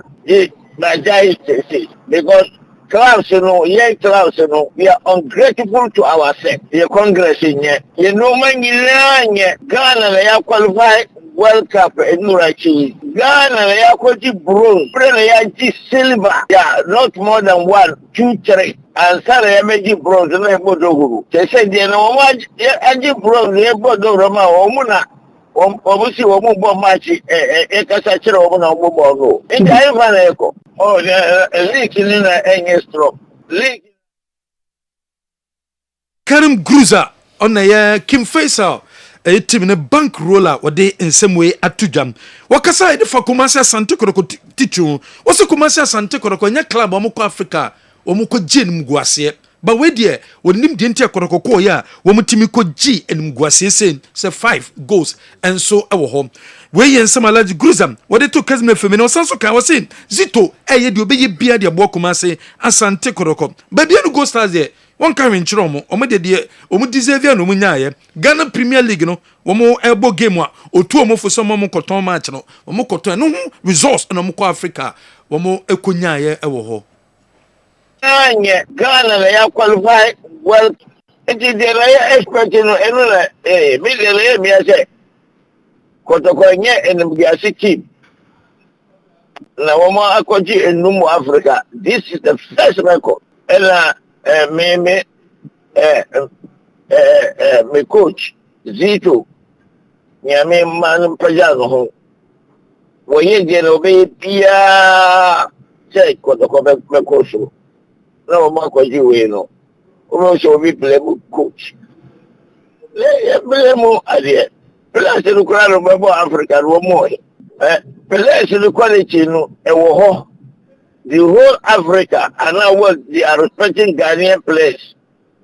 But field of play, facilities, they libi.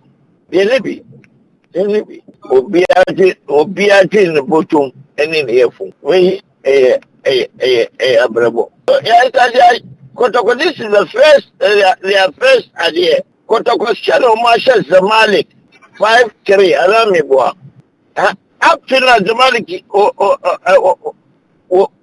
Womutu Wuko Egypt beside the Roman football competition. They are a year one that they Kotoko show. This is Kotoko.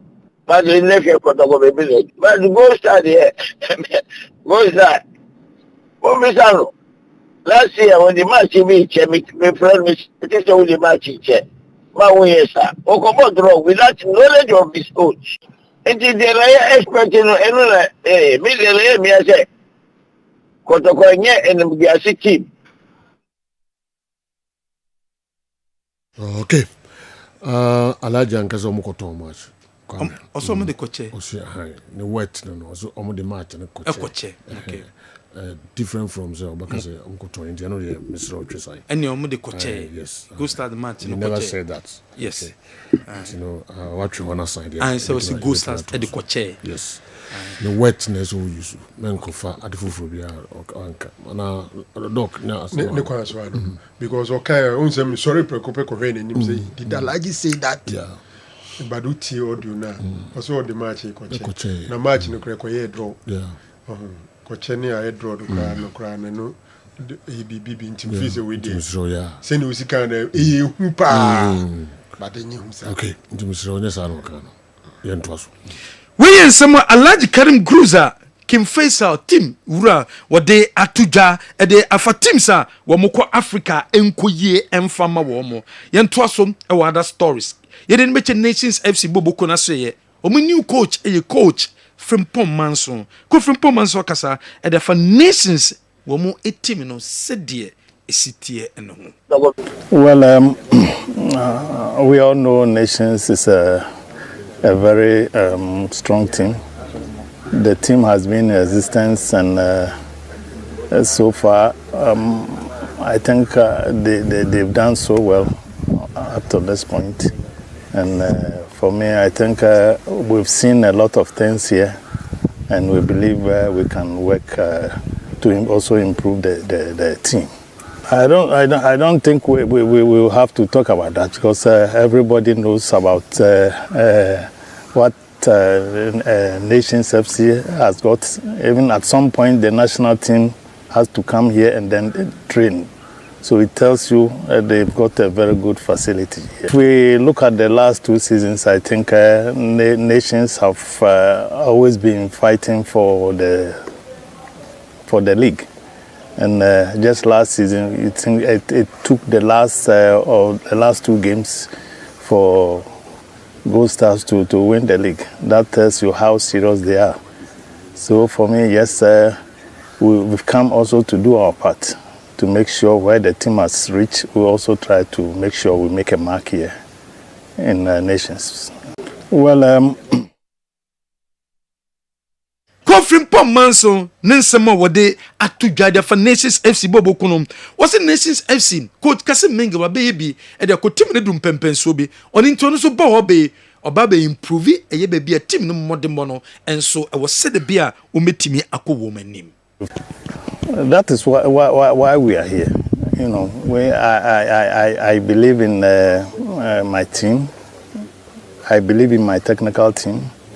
And now we're going to identify the problems that is in the team, and then we'll make sure we improve or then develop on those things. As it stands now, winning is very important for the team. If you look at the team has played 4 games at home, and then we've dropped 4 points at home. Those are the things that we have to make sure we improve on that. And also in a way we've played 3 games without goal. So those are the concerns that we also have to make sure we also improve on that. So yes, it's a general thing that we are trying to improve. Kofrim Pom Manso, new coach Edema Bobo Kwefenu, Nations FC enonum. Yento so wada stories. Yebeko a great Olympics or Maseye. Obeki a great Olympics or board a member, only boy Commodore. What the two Kessben feminim say Kumasi Asante Koroko, Omusho menim, say Sabre, a Albert Amwa. One more autonom, Amana Kopiemu, Wali Benghazi, or Libyano, Kumasi Asante Koroko, a bed to me a declare Sikana, a ye involved no, na ometimeno 30% and so a womb. One more so many kotoko, a dinkomoa, but in Yadia kotokom, etima communicate a momo, a yesika ye involved, our Albert Amwa deal no, and in term of train up to Friday. Woman to Kumasi Asante Korokonka, the right process and the same. Woman Choya Koma Ghana Football Association, na GFNum, akore TMS neso, ne kwanya a yokotoko, sika, kotoko de ton, Albert Amwano, no metimi ehusika, ne said the beer, or metimi demanding 30% a dear film. Tis a sedium, and ne a Wednesday, a China Thursday, woman shane himself Kumasi Asante Koroko, a bit momo sika, a year involved, no, said the beer, one metimi, and some at 30%, and so a D. Ephraim. Yentosom about that stories. Yakwa Krasabok Asay. Has coach Masud Didi Dramani. Was a sabre, I was say has a work place room. Woman taking right decisions our field in so. Woman taking right decisions and the better mama has team no etima improve. Results in the bua or more brand so no menya go scoring a bua more bread and so metimenya because of the place ain't taking the right decisions no. Or did he this time around no or some team taking the right decisions. Said a be a bit me and my team no etimi improve. Didi Dramani. Sometimes the decisions we make on and off the ball need to be improved, and there's a lot to still improve. We are a team in the development phases, and then we are progressive. I think that we need to improve so many aspects. I have always mentioned that there's a lot to continuously improve. Of course, we need to make right decisions. Sometimes we...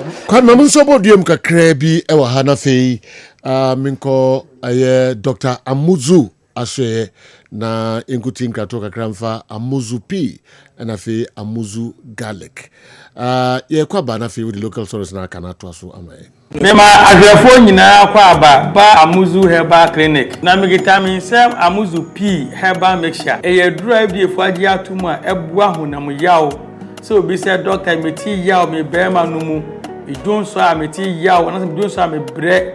Ana se me bema no mu ye me pepe. The Unhia a Amuzu P Herbal Mixture.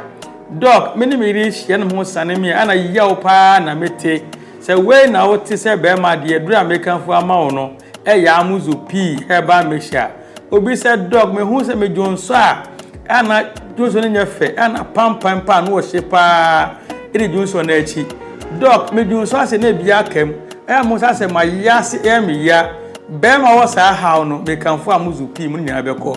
The oti yaw on ntohwe no mo de ni ntohwe na hono sankofo nyina no me kan for Amuzu P e ma nwate. Obi said doctor me jonso ana emo apai we nam sen obi said doc me jonso ani nsuo kwatotro efremu ba ena obi said doctor me koja na so se me chemu a obo sa ka frɛ na nsuo man efreba no ba de ahia Amuzu P Herbal Mixture oba so a otie mi a obuni se wia echire no pampan ko na eka ko na eba me kanfo amuzu p ema wate oba nso odepo how white how insio basa egu wase ne pe yie pampan ya no wo shape o wase oba ojo so oti yawe wadro ya amuzu p herbal mixture oba ebu nkeka ye na che mamno kasika fie na himfie bia na ebie ni kuru na no ekọ ho a pampan ya ohu no nya panketwa amasabi ni confidence no kwa na ekọ form oba bi otie mia otimi bu ninsa within 2 months denu onya nkeka ya na ya osa pamuzu p nu mesa nyina ejai wako twa scan ye so wo PID unu kunu hia ni nsuo nyina sene enam nkeka na akogina upio di mu sa how ni nyina be komo ho ato say nroi ukọ pharmacy ukọ drugstore herbal shop obenya bi etu no anya bi ato wokumasi akodani herbal misi herbal apidank omo mbrom sa nso na icof ni Colinac omo Ashtown Accra ukọ kanshi dragley ubisa na nabuachi Kingswalk Tinates Repash and Hallows ebi etu nro makon anase dudu pirano ukọ no so pamuzu pia obenye bi ato se o pese no semise bia creative use fana manefre for further and better direction amuzu p herbal mixture maudi hiochalo beda hefuasi mema etiefo nyina akwa ababa amuzu herbal clinic na yededro bia ba efre no amuzu garlic bitters eyedura emamoje diefusane ewo nipadua nu mu eyedura ebua ma obia ne pressure ewo soro eba fom pa obisu a otiemia wadres rade abroso obehia amuzu garlic bitters prevent numbness so obisa mensa anasa minan 83 nedro eye amuzu garlic bitters controls urine flow dia odun so bebre anaso ju so basa no onye amuzu garlic no mu a emeso tikura amuzu garlic bitters prevent sciatic pains obi say doctor me to ase twetweme onye amuzu garlic no mu atu edi amuzu garlic bitters is good for stroke patient obi enya stroke obu a stroke ne born kaye Unya amuzu garlic no atu edi sa medre na sofu bi onya stroke for years watot wa minu panom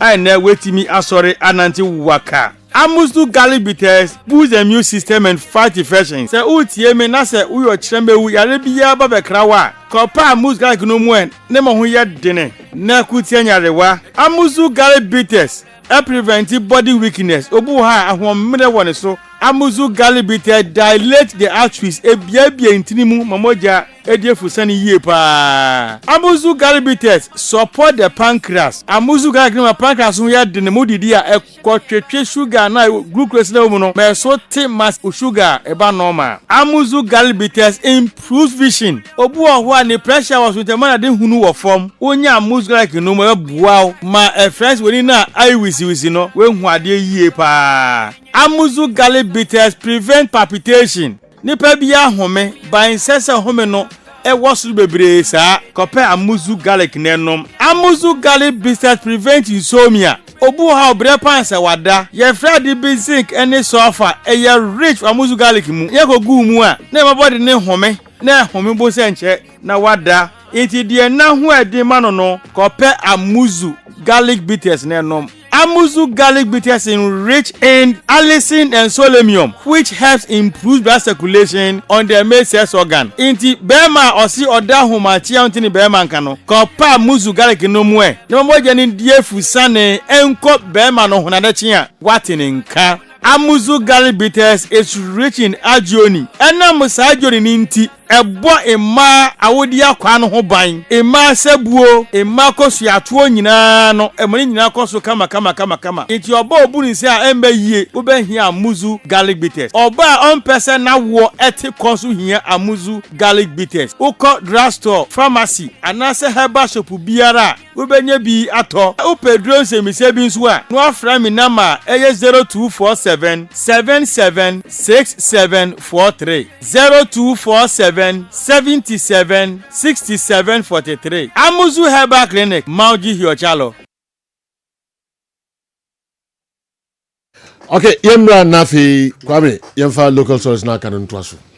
Woje no ma mento so dia ma mensa enko eye kumase asante koroko boboko no aso ye la savuduku eno so maintaining stand the osama waka e dia fa kumase asante koroko team no sa cross posted omokobo matches no e ade a affect kotoko ye papa ntikase mu performance mu supporters no ombejinja team no eno ntinsama na no draw safo eka se ogidi ye se da bi kotoko akra no kotoko wini matches so akra nti omobo ho anyehwe no nana lawyer savuduku so didi ye said there be affect kotoko poor performance no or Africa no venue no and so eka ho bi na ma kotoko and so intimi anya de na no do safun sem no tie se kotoko I was say investment in the team koso na clubs no wo mo invest players no I was so me invest wo club players no mo invest ya resource no meba apart from some investment in the no all ba be Africa consultations with ticket we in the bay we no say before technical team no and sana Africa no wetimi akọ nana sibosuro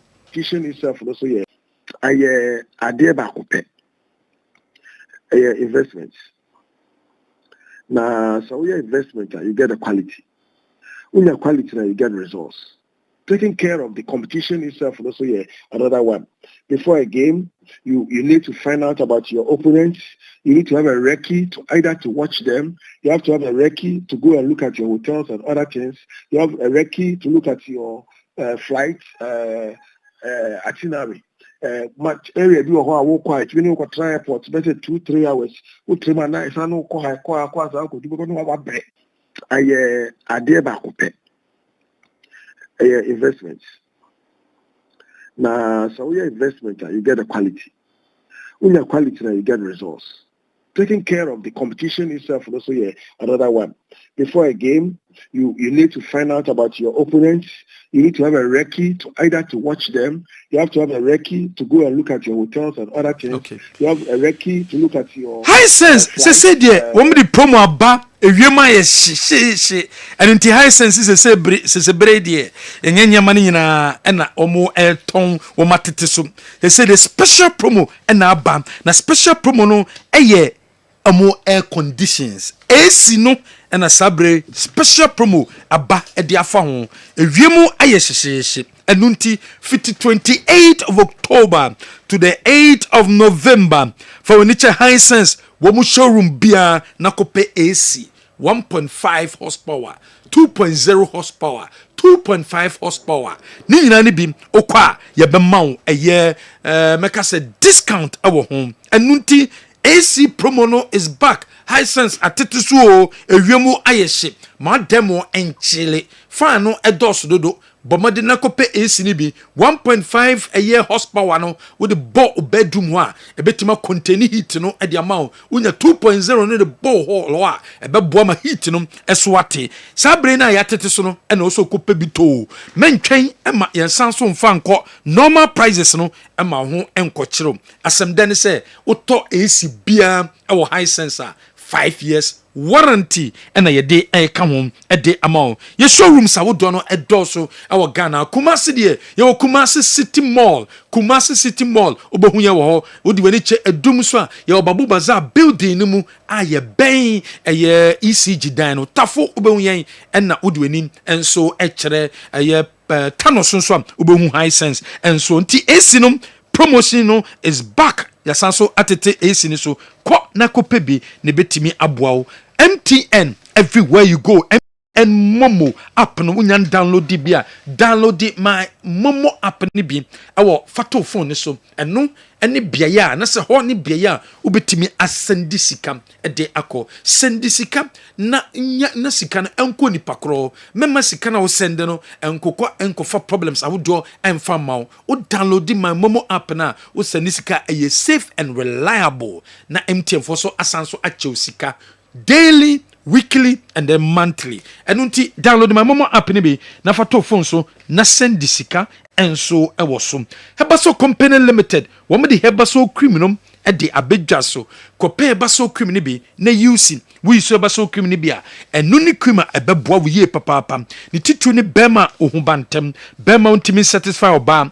herbal cream no enu ni cream a wo apply bia after 30 minutes no akwa washe na fe bredu saboni oba no eba be hiemu bu so cream enije ebeba relationship no mu enso ede amount Dwabewura Bank PLC Dwabewura Bank PLC se open loan a dwabin ene wo so ko masreye wo me de asempa loan ede aba ejuma bia wo ye bia no nya loan ebiemu a ebo ma ejuma no eye kese ye de obatampa loan scheme ne so aba eno so ebebo ye nwanam ma no mo tonwade wo dwom ene shops awodo munko na munko pebi na mo fam bia mo ejuma no mu savings account current accounts microfinance share susu dachinti group loan fixed depositor eye Dwabewura Bank PLC ena hu omo a womo ebetimi aboawo na loan omo amansa etimi akabe Dr. Amegashi number 0547 044 307 Dr. Amegashi our branches Saudo Kumasi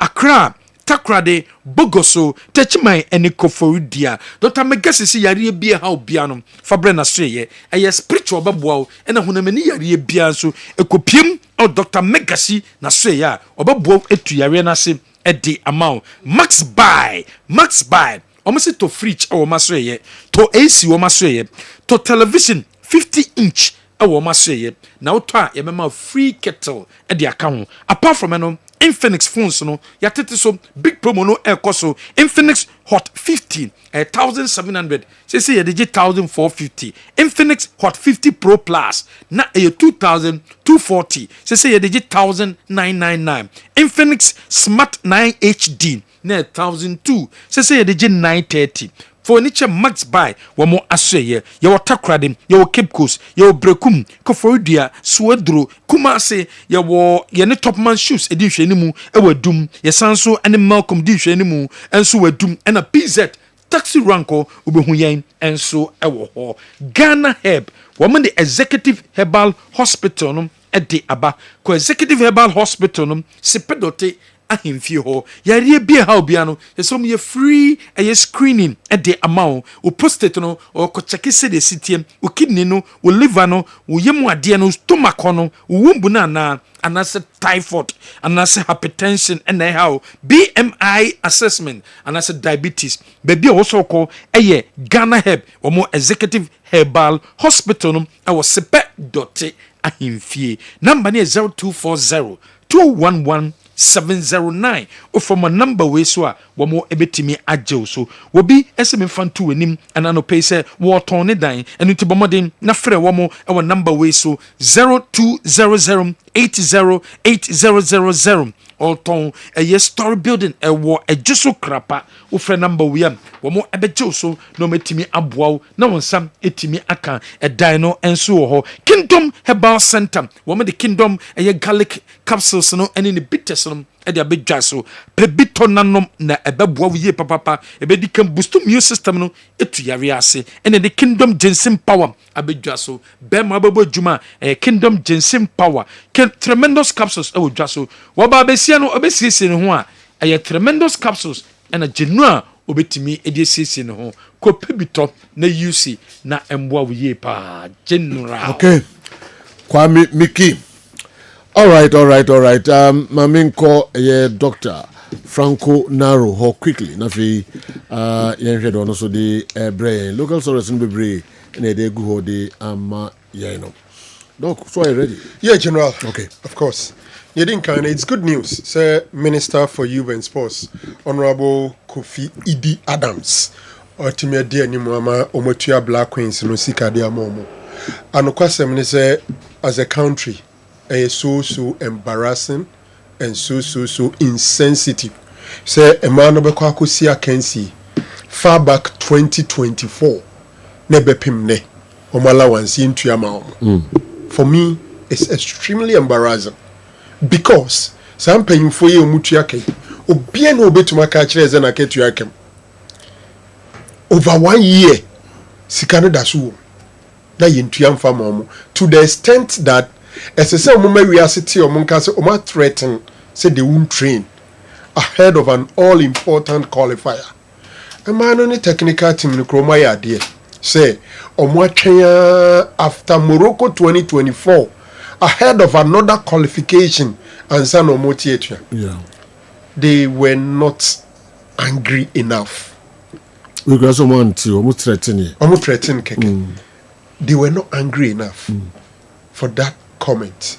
And I think say that in common about minister say omunkonkobo na so omunso omunkobo na say yan qualify e beba ne Ghana omun ebi omadwuma omunya tournament nkone ade ade no say o kan ye say wanka. I think say it has actually fueled ana aboa ama omatumi de man no de say fata omo de amo. General say biu obi si aka obi ye adwuma football na for mu.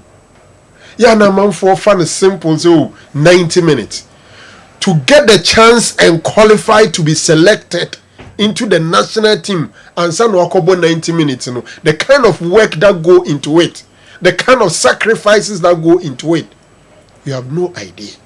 You need to train at morning, evening, denying yourself of certain pleasures. And San what to me are very good enough to be selected and pull on the national jersey. Yeah. It's not just 90 minutes. A lot of work go into it. And San Omotume Abeyesadi. I'm happy. So Omotume Tuasa Sikano in Yinadia Momo. Utie Yenuya Wanda Mandel, the special aid to the Minister for Sports and Recreation. They are working towards Sombitua Ades Nedia Momo, the Black Princesses. And it's a maidens in the Akana. Any day kwanso sika ne bi ni ho se den kra obi akatua de basic esi etua no kra mpo ne yakoyi kwan, to be very frank with you. Obi adwuma ne bosom yakatua no, man must survive before you think about other kind of things. Inti minim say wonder you show you on feni agro, they've done well, to be very frank, but the waka so omuguso no moment entena yen pese e beti biem say e maybe because say o mascat obi a on baby you into omunya bodo ye from bomu ya na ahead of a tournament no omu besa be biem through Black Princesses near the into esrom omu hwe no queens are doing well. E do baby so na omu so ye tu omu fukakra. This is the same minister. What is due you no or the bi kra kan homa mo. Okay, say now especially in the Nika. Yeah. No, as almost 1,005. So we win Ibia. Yeah. Okay. But we draw one, we win one, we lose one. But we have 4,500 qualification. At the mamo. Okay. At one stage, so trim say nanko muji. Nanka quarterfinals, so nanka 1,005, but we no 2,000. 2,000. And na third place, so we are 3,000. Yes. Inti next say do baby almost the other side so because this is the same person muye die no ekutano o boamo inti say oye mere baby kakra almost munya mutra for no na meti atua mi go train general mentwas from Morocco 2024 in the year October 2025 achadodo why be but achadodo. And I'm sure their anger for me, Minister ni face no, but I buy no aye adwuma de ama. What you say? I don't want to believe say Honorable Kofi Adams on Pemba football. I think he's a fan of women's football. Sometimes if you crown also twema, but what must exactly? It's possible Minister and say you no kosan yi this cannibal. Ono no di ani mu no approve from the sector no e care honum now go through, then they prioritize it. Priority. Resources no, it be a Ministry of Finance, it be a cabinet, whatever. I'm not too conversant with their procedures. But what I'm saying is their anger for me was not towards the minister in person. But their anger was against the state Ghana, which has refused to pay them. Nyamiadum, General Black Queen says, Omo ya dear, because do I to mean qualify. Now Yakobo Morocco edited Aje bronze and they yetimi asa qualify and you might be able to say Egypt ya born woman away 7 goals. They should give them money. Nyamia dum say omo mo no ne may be so asa be frafra. Queens apart from some born ayefe no e my no kra so ho ayefe.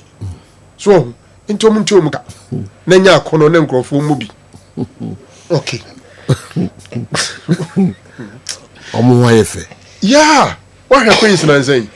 They look nice. Sabono cry in your fire, man, I cry off a bit marry. Need to watch men's football. Lovely. You know, after a game of Egypt, you know, then was after the game, goalkeeper no kunu. Well, who social media? Now was see pitch no so Bayano, is it not lovely? General. Person nice and more say be only be been a football there. But nowadays a man of ball on ball now is only more do papa. Hey, now be a athlete and who didn't say General. Omo tete ko nyomo so ento anko mo so ko nyomo so ko makra so mu yebi ento anko mo so ba minister no me sa no me ya no mu nim kire na yensu yentibi say anko go boost special aid ya say na ge nim say special adi we o de ma girls yes ndi no edru me bia o ma sa no me nedi na basubo bia o ha ne de ma o so just say yeah me tell story many ajepa so call beyond the yedima omo no ono aye my mom we break down. Is that what? Yes. It brings us to the next step of the discussion. Honorable Felix Ofosukwachi, yes, the government spokesperson. Say man aketu and yet say mema de no. You know omunya abotre kakra. Omunya abotre kakra. Yes, my football you see much. In as far back as 2007 near World Cup with China. In fact, I was with them. In Beijing, in Shanghai, in Guangzhou, I was with them. 2007. After Senegal, I call a member, so I call 2006 World Cup. And by a die, we are picking up. You see, sometimes it was basically empty stadium. Yeah. But near big gate free. As our TV show, and so still go for uncle. But over Black Stars, Diana, ye told ticket need be 10,000. And so stadium I am my bush. We are no free on ma AFCON tournament, Sikasa in the womb. A man tournament, Sikasa in the womb. World Cup, member de Sikasa in the womb, a man de Sikasa in the womb.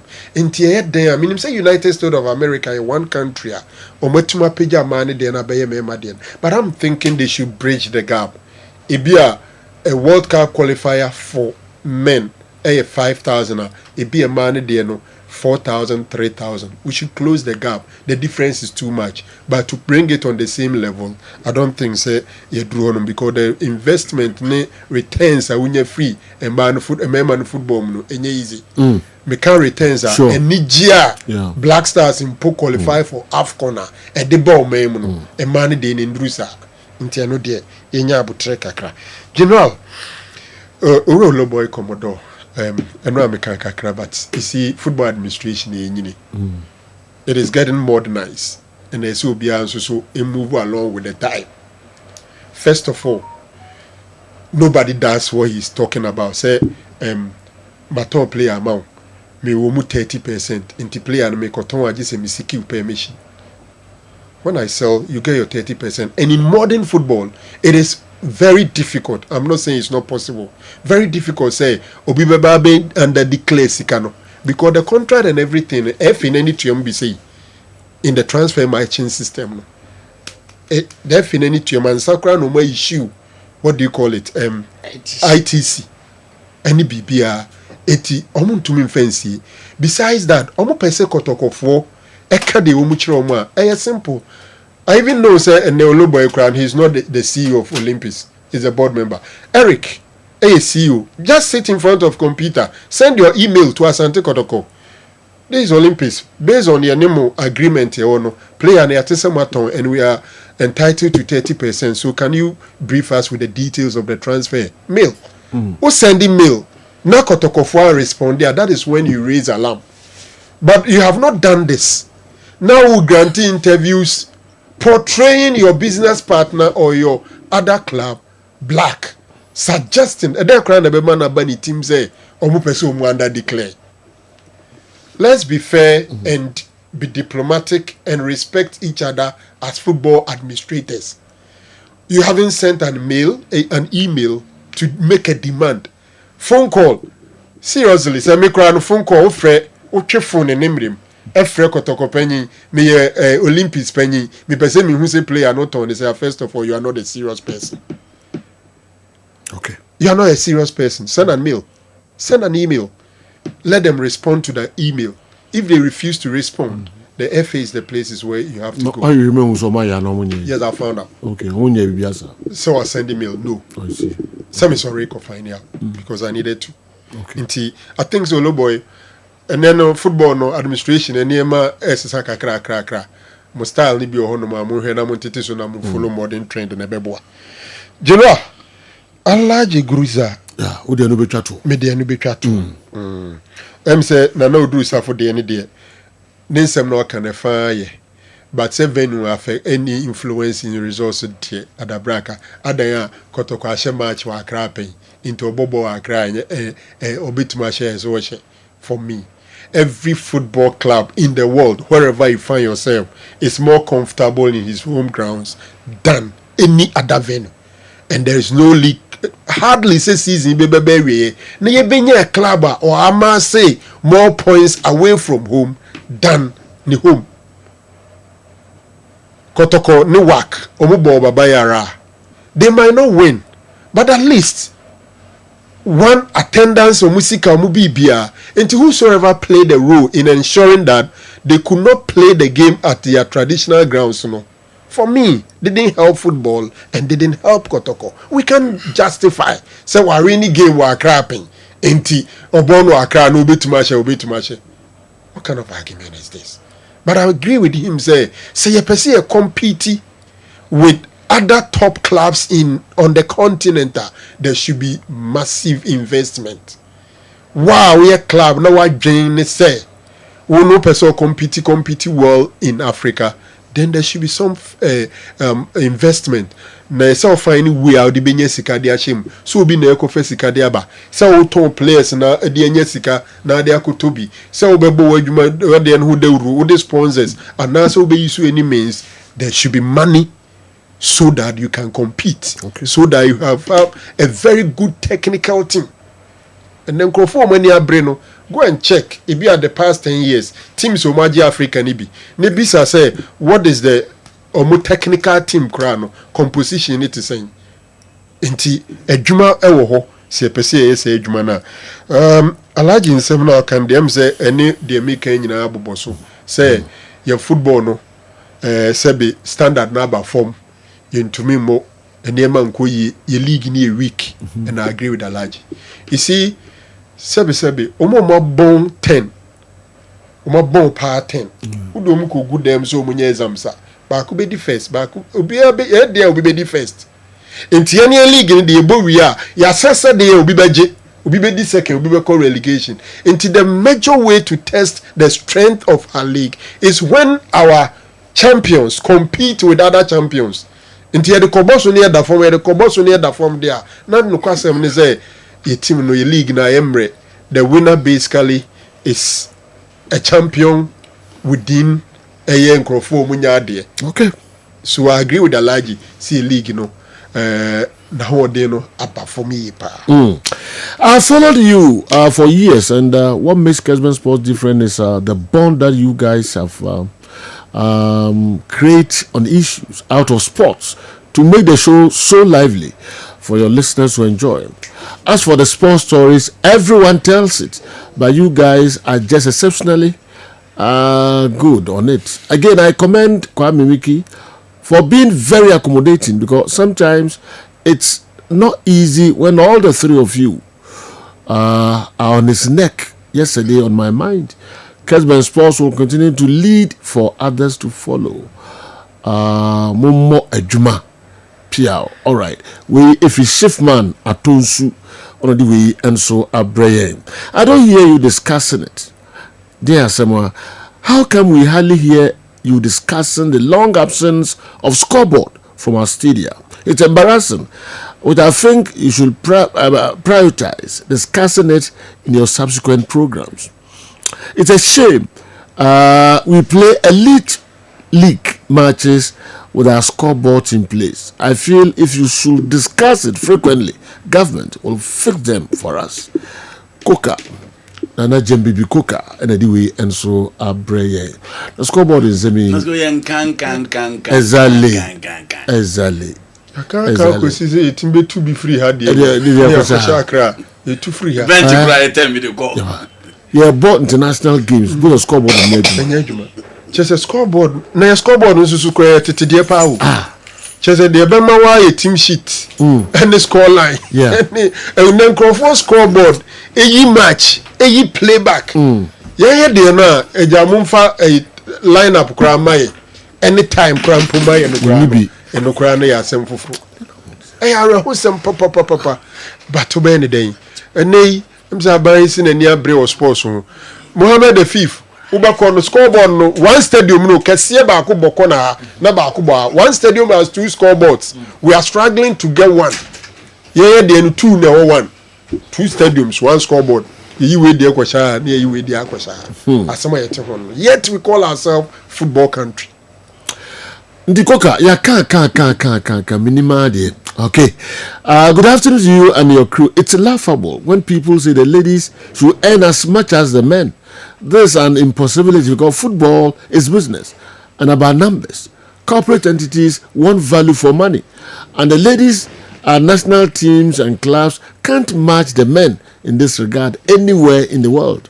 Football is and will forever be a man's game.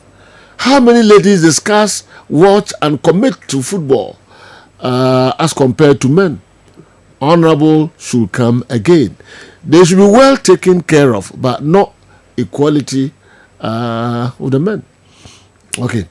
Men will always earn far higher than women in football. Obed, anyway, if you Botiano, Accra, and Abre. Okay, Serena Williams, no, tennis. Now, Omo Prince, tennis, money, in say, still. Okay, me call Nama Kofangra talk a crabby if Dr. Edmund Arthur or Abre, Yeba. I feel that cannot to us with the Yamamo. About 90% plus or more type 2 diabetes, insulin resistance. Omono, some of Fukuremono, the air say, Safwana, a human, a situation free modemono. In fact, and Bobby Bray, the Juna Dion should be missing a quine, a banisa pet, the same problem now. Obimu so on more, this is a upon a walk on soa because of challenges of being hormonal imbalances, the placenta no, how a nema kofa, the cassiemu, anyway, no aquapuna gestational diabetes. So, Yame, and Winamabo, Naswo, no one to me to tune in your pet, na aka. Say your type 1, say your type 2, say your type 3, say your type 4, say your day. Who was sitting, especially type 2 diabetes, insulin resistance. Now, perceive twice your mama, Brabam of Gilead. Over Balm of Gilead, you bet show in Ranino how I was so one fa. How I was so with Dinifa. And a pair duanine and rear duanine and rear duanine. Drain I was do in terms of calories, in terms of glycemic index, in terms of glycemic load. When you know your parameters are alongside with activities within the day, or BMI, any or medical history, any or family history with other parameters near what to diet, so with your lifestyle modification with nutraceuticals, near 3 arenas of the amount. One of the minerals are a glucose absorption taking place. Nema a situation, I mean, a free more general, na kwamano a pa a chromium. Opa baby a obetumi nya chromium na sebi aboa e ma sikyire yare na aba fom a eye kwon susa oba fa Turkish berry eye kwon susa na duane ene ame na haban na oba Balm of Gilead a ye betu yare na se ediama o oba ye ho no se ye cho se diwe tiwe so ye we forward ro no o ye profile anopa no pebia no check ebia for 1 gram anopa ne nwumre ebia for 500 gram anopa ne nwumre o ko nim na for 1 gram anopa ne nwumre na sugar na ba from na bon so hospital na ko na doctor and start say o do over 500 milligram o mo so offer 500 milligram anopa ne nwumre o ko nim be ka so fa anopa pe o mo so bi o san wo insulin e kan o mo say o 30 mils anopa na nwumre be 20 o mo so o ko nim na no na sugar na e drop.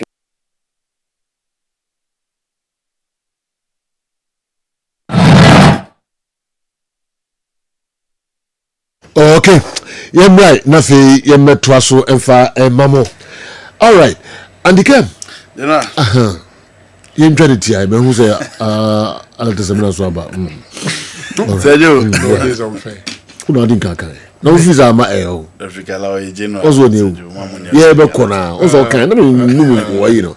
I'm going to repeat here. This unfair. Say who now? The artist is the man in India. The Japanese, the okay, Japanese no want to. Oh, I'm going to the nation doctor. The nation doctor. So the nation doctor. My team didn't team friend a lot as a the nation doctor. The nation doctor. Okay, Andy, you're great. The nation. Yeah. Now no do something. Or say born. Born with my yanka.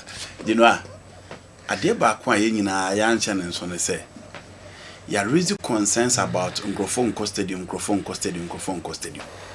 but some match no mo born wa Accra no so mo born ha nka ne ma besisa for me eno na Kebe lead the way to revive fans na mo stadium no ye league na ye bo kroma no fans ni gidie wo mu kura ne swa omu ni gidie wo mu te second no again Omunsan trusted the quality of the local players. But the moment the Kroma will be able to say, Kotokone work of Morocco, bono, said you, Baba Raspo said you, be able to you. Some match no, in here publicity. Opa go back and check Kotoko previous years on mobile African in the Paban, Selig in the Pabasa, in the Pama. Correct Kano Palace, Zesco. Nkana matches na stadium mabɔ mani na foto to Ghana Premier League na Nkrofo ma enti obie nim se obo against work of Morocco work for na the quality beba na no so be push the Kotoko player to step up and you know as I matches the fans no mo ba they don't some of them edwin win ho de but omu nim say because the opponent will push the local player to deliver and quality ne ba so inti eye match a kono once in a lifetime enye match e ba so afibia the last time Ali Ba no said you osale ko check the last time Ali Ba obo say over 20 years inti unya work mo ha un say enye omo bio because your club no perform consistently inti apart from sika Nkrofo benya no enka a way to revive fans na omo stadium no so omo ra mahwesa match no Enti efe no ekwan na nko so omo roa seju na nko so omo play ma match ne ba bia na nko so omo play enti ya blame wa jai omo ye ka se clubs ni invest ye ka se wenye we but row bay because ejo say ene GFA president akwa akoduru kafu it will influence ho and one club administrators ni bi di nkomo omo si oh say ono atena so che no okọ na okonya position ho e beboa omo inti ekwaya unso be use position no dia influence the general bini work of Morocco for no man tiana omo mpanifo no omo Morocco no man tiana was Kotoko e push some bebo match ro baba yara no omo so push some bebo in crime because omo born Accra be favor omo and clearly it favors them inti FA no enye da bia no so omo tena ho e do hear class no and the sad aspect is that and then you have football people Ade also requesting from the FA no say aban mom investing in our football. Okay, ya no maka aban mom investing in our football. What is the primary work of the FA? Nti chejo na nka so omo so boa Kotoko. Na omo boa opposition FA president wono. Na nka so no so used to make sure say whichever been the case, the match will be played at the Baba Yara Sports Stadium. Bas makoma akofo na ekọ Accra na nye enough. 207 makoma akomiansa na eba Accra na nye enough. Inti ene Kotoko for still a omusu inti said your match be say there so unya wo stadium at least a ginger of fans or matiada enipa bebre na o ka say Ghana Premier League nko said you omo ntese match mpo your fans ni bebre league na ye bono kro omo nim se match ho but work of Morocco di no a ye match e ton ho abonten obi akra be kwa kokati obi a wati ada for years almost stadium say omna maybe it said their blasters in Egypt and our blaster in Cameroon and blaster in Senegal na ebo unhia publicity bia ko match ne ton ho enti mpanimfo anya de so o mantimi anweke influence system na makotoko ama body ha enti mo mfa me say o mo born Accra o mo che even Real Madrid go to the history books and check the statistics of Real Madrid so man we know away games che home there said yo Ghana Premier League boy teams nketo ani bo okoni homa ene hu na ho de ba oba we oni ahode bia nti home de account pa anything no for Africa for ne ba o be 1-2-1 3-2 na ko mo timi ko 5 e kire say home advantage e important e wo football mu nti next time ommoa na clubs ntimi mo home soil so omwo the way and ko ade a ommoa na clubs ntimi mo home soil. Now on the issue of this is okay, no problem. Me konkre na yani AA Sadiq and so akobo enkomo kakra.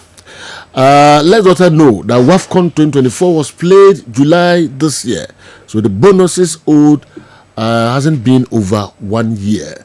All right, enti ye kwaba na fi yaba behwe wensu emu. Yaba sisia AA Sadiq Accra. Pause. Okay. Yebo modi say betimi akonkran na yakodi nkomo kakra ho Sadiq ready yebo kona fi yakodi nkomo kakra enso ho. Please, if the president who gave $1 million to the GPL clubs, what has the GFA given to the GPL clubs in 2025-2026 season? If it's the president who gave $1 million to the GPL clubs, what has the GFA given to the clubs in 2025-2026 season? EKSL Edwe Ifri Kaswa of Fanko and Abreye. The question I was no. You know, I want to make us okay. Yeah, cancer clubs don't. Omu invest, omu nyiro omu, omu ko Africa omu perform. But you born na you bo kruma. So what is a football administrator be can say money are buying casa na buying investing. What is the primary work of the FA? To make sure see a better league. To make sure see a league in Ibekoye. But at the end now, ya coach boot. Ya coach ball. And only at the omonso ya dia boy league. And you know that is the reason why they were voted to power. Ball or any boot. It's Yandi. So question baby a clubs and so almost start if you know bisa question is say. See we no ko na if it me dia. And your clubs need every journey. No more transfer on player. 10% no more chadema if ni gaka. For what purpose? Samre yomushisha enye na asemu. I think it needs a review. Because mfano se kotoko akoton abetamoa. Olympics were 30%, GFA has 10% of that money. Assuming that money is $300,000 US, GFA is taking $30,000 US. For what? And club will be a transfer player beer within the season. The FA is taking 10% of the money. Then I'm told some percentage, 5% goes to GACA. But the bottom line is that GACA and GFN, how are they supporting the clubs? What is their contribution towards the development and the sale of the players? I am merited that percentage. The clubs should find out from other developed countries now if that practice is still there. If it's still not there, it is no more relevant. So okay. The Rango class no almost so appreciate to have a ball ni boot to know. And the other now Uber player season so to transfer 2 players a BRF in Giska. What you are saying is right. It's a club will pay a bit me and solely F4 we I catch you almost a fin there because some why my ball in Koyedia and 10% 5% entry. I want to be Umbeko Congress now. Emramo Mukwanso Umbe Famra Kwanso, Edisa proposal Nako. No more de qua. Omunyina ko 20 ano matime ye free. Natamango meeting this proposal anako. They can't. You know they can't. You see how our leaders behave in this country. They always push the blame on the people instead of finding solutions to the problems. Odro for pushing blame as usual. Football people indeed. They are going to use the World Cup qualification and the WAFCON qualification to make mouths and ignore the basic problems. After the World Cup, we shall see. Inspector Wilberforce Asante, Bra Kwame, Nediwi, and so Abreye. All right, Maminti, Yemfau Denisia, Yana. I was telling you, I'm so ready. I'm from me. Okay. I'm saying no man to 2 1 cry. Nesadi Anke Koho. Kalani Abbas and so ewa says a bit ma ko your pages. All right, yan kon cry na yan ko fan kra to camera.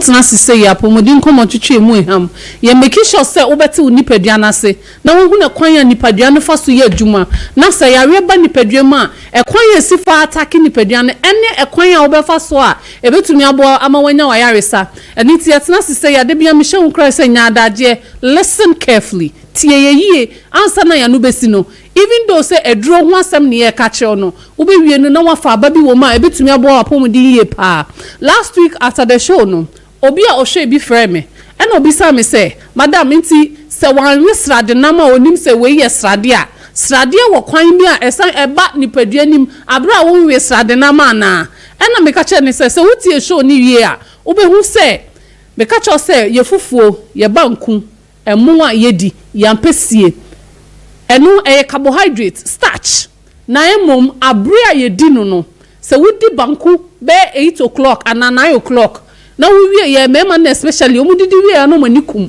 wie ya no wanu musu aguso na ose konwom na wutonko ubohu anu ache aho no atoho no wada carbohydrate starch na wo body ewe aduane ni mu nyina ra ni padua ni mu a break it down na koye glucose se glucose no even though say wonya active ebetumi produce energy amount na break it down na every system nim no glucose no body no be store no as glycogen, that is body fat.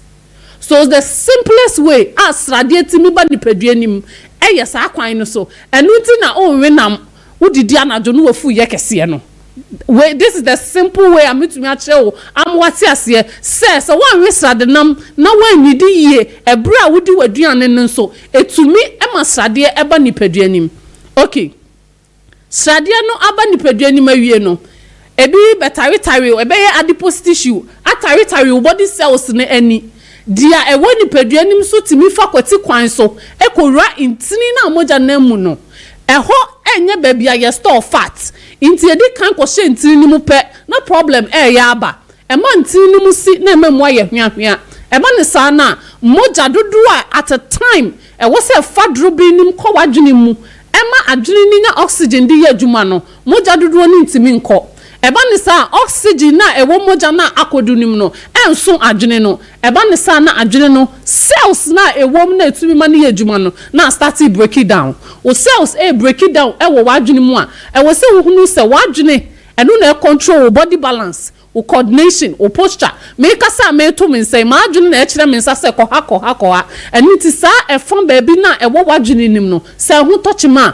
untumi nya movement no eni ti na se obi nya stroke na odampem na ne fan jojo a enan ni da ho ba wuti na wonte sebe wodi abo atia krapoto ne nan so a onte simple way ayetimi nya stroke anase yadwene tumi lack oxygen eno ana mediama o simple yai eniti flexo 600 herbal mixture ebusiafo eno na sisi a eboa na ahoro ntirinim amaw eniti no matter the time you eat no matter enfo ho ne mpendodo bi asrade ada wo wuntinimu enfo ho ne si asrade nimu asi Sadi Cable Center ewie yaka chewo say ma wonsa enka flex on 600 herbal mixture yedro yi pen na ebetumi aboaw na ahoro wuntininim amaw te say de wo call washing bia ye horo ka yimu ehoro inside epepamu ni ewia ya pepa hu nyina ma na wo na ye kama no saa na yedro yi ye ehoro ntininim siesie ntini no na afi body cells na ewu no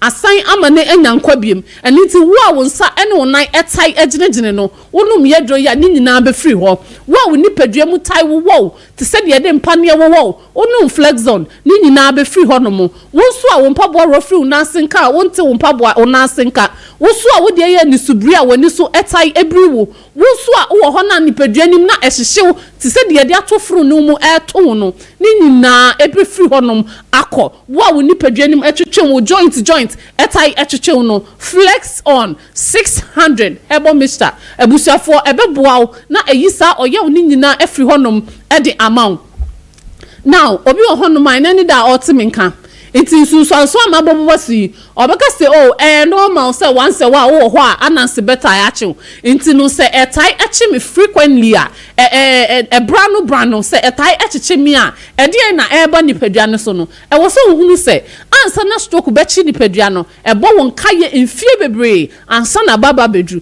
sunsunso amabobo si say wo tai ehunu bi brano e wo nipadua ma e wo say wo ma no ye wasem hia eni ade hia na won sa e kan ye dro yi bi na stroke ogina wo kwan no ebom se kokokokokoko ubie na eno ene ne se ubebu ani aguso na wo ma won sanka dro yi ene ewa bie no se wokoso wotu prumu ema stroke na mo enrem amedi unya de a flex on 600 herbal mixture ebusia for eno na ewo adwaman so sisi a ebua obia wotu anamo the good thing about your product ne say yenka senya gidie udi nya gidie we don't need your faith ugidie hu hia yen because edro no kra na ho odin deda we uhia se onum kra be bompa eguso fananum keke phytochemicals innuanu ai wo hahama nuntini ene nubremu a yede ye dro yinti ye wo gidie mapa e wo musron kokra se wo a hyaase hunu sansu sonso wo nipadua mu wonuma ne nyina ebe free honom akọ now obi o ha onya sunsanso no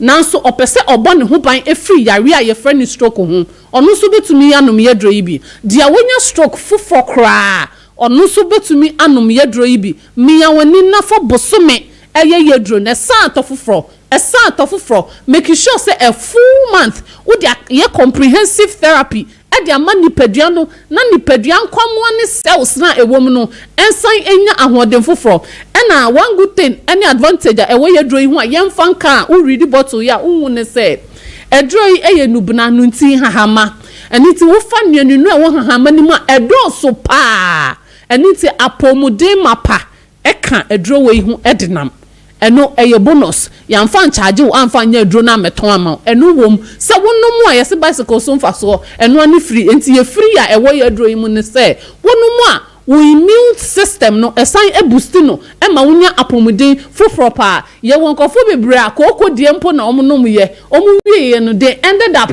with flexon because of she drone na adwuma na edro ne bona na fe de wanya hotoso e wo sadik mu se edro bia e free aso ye bia papa na ejane na so doctor e was standby makacho se ye braninti ye time for locations no ento hono freyen shey se mi wokumase aha yabema the nearest location na wonsa akọ kabi new leaf e wokumase ebuakwa ye new outlet for kwa ye de aka ho eniti wa wokumase ebuakwa wo be call new leaf na wonsa etumi aka ye dro ni bi fred doctor e was 0244 153511 and now say 020 800 9178 o friend a onsa ebetumi aka ye na woni ye edi enkomo now Coco ya bia e woni pa bebre hu I keep saying it and I'll keep saying it all the time say Coco woni pa bebre hu and they are living with it me like this me a believer of a sickness that cannot be treated must be lived with so there are people living with HIV/AIDS omunim say dro ni ho nti ukọ na ukoji wo antiretroviral drug na onuma na nya akrokro nipadua na odi akonkon ho na mu Coco de wadaroma say bi wo so na watu adwini mu for proper medication ebema Coco de free hono makode a ene wo ya hwere ade sadik herbal powder and elephant herbal mixture ewo adwama nsu ide emprempren meka chose Coco na no edro ewo ho ma won sanka sadik herbal powder eno eye powder elephant herbal mixture eso wo ho ye mfa baako ennom baako obia na mne kwan nti wo pesa wo ye powder na ye powder ne nko a wo pesa wo ye mixture na ye mixture ne nko a wo akoko no efifiri wo po a ache ye powder no we are free na for feedback no emayen ye de obeka ye compilation of testimonies na ye ne ho abeba chamanfo ama nipa e wo ga na han nyina hu say aba edro e wo ho na no ye ka dro a eno ane ahahan wa uja wo na ya moja edi achi wonso a wo Coco no epie se kokobo na wo don se pia ne ko wonso a wo de no efifiri wo a wo de bia etua ho there are so many people and go for bebre ho a omo de no omu twa na ba obu a waye be se jibe 100 e wo Coco na ho na afede na be mobu na wo ja ne ho ma won sanka sadik herbal mixture eno ebe boa ama Coco na ehye wo to ho no ahye no e de efri ho nom kra e de ama onum ye dro we na pese ye se dro beje wa atrema se wonum adro na atrema na obenum akọ onipadwam obeti wo koko nim se emu etwe ebe shrink no na ahye no e de afiri wo to kwan ne honum e de ama nti wo a wo de wugya onan ya moje de eche ne de enu de kitikiti bi e wo Sadiq herbal powder eni so eni elephant herbal mixture eni so ma wonsanka ye no wa so ye de abadwaman so ibi e betumi aboa wo akọnya se nyina so na de atwa to kra me de beja wo kwan awia we elephant ointment your ointment no nipadua na ni oyaw a ewomu wo nan frichi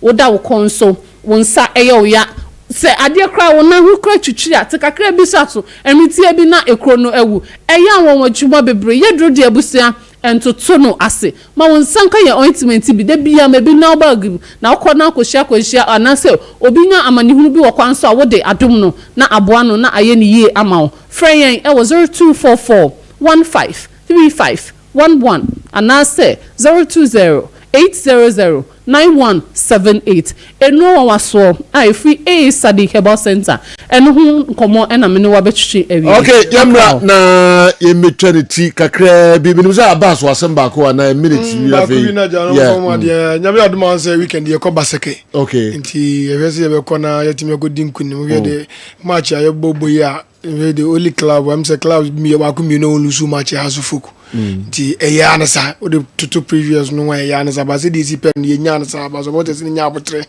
second last season my first match obeshe nti makaje coach technical team so on very careful example for no betimi ayi na last one so yes say nyame adom manya invitation for Morocco Raja na Waida omobo nyame adom Friday ne ya no mobo ne de omo postpone no Friday on Friday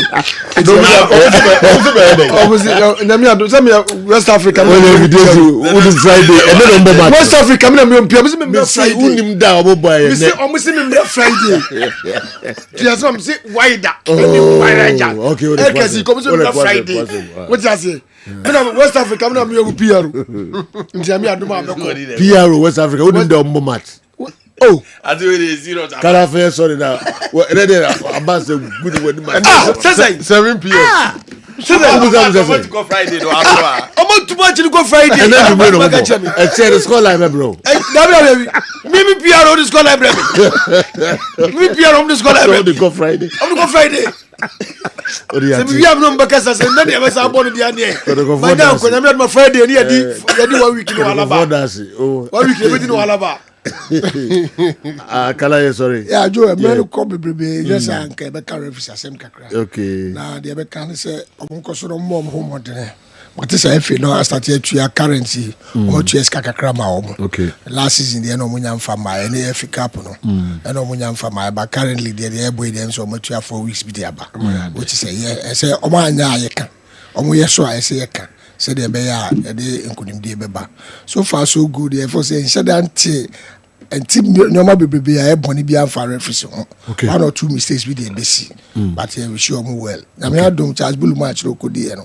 Makwa aba na me tie reporter outside the beer say security for na nka sembesi pitch this one. Oh ya waiting no there do mo ye no na say uti home na say wa ba we na so be we ya they be say anya papa ko say my first leg no the same thing e be here. Do my answer in George Kennedy yeah kotoko former player former management member I'm saying efrimu ya change me adum so do kai no akosha me ama honorable George Kuntu Blanks na oye kwamo assemblyman I'm say china I'm say na si at the former stadium ya you can't matter this anymore. Ti akoka ise e chenya me adma emra meja me nua na George Kennedy no wan ka baby krone na fe na wo enra ni no chi na nyina e ko trans ko chia no fe asomri mu e be se me aduma you would here George kusa did the FA ask the clubs to go in for low quality players and did they form their teams just to depend on the FA for everything they need? God help those who help themselves. Greetings from with Sheriff Somenya Yeko. You know, we a birthday bako. Dr. Millicent Owusu Sewa Ewo Hope Exchange Hospital Ewo Santasi Children Department, you know. Doctor? Yes. Wow. Yeah, we say no happy birthday. Wow. Na nkupo nsha no na onye ne kese. Oh, okay. Wow. Yina mzedi ya humba jiminia we say doctor happy birthday. Dr.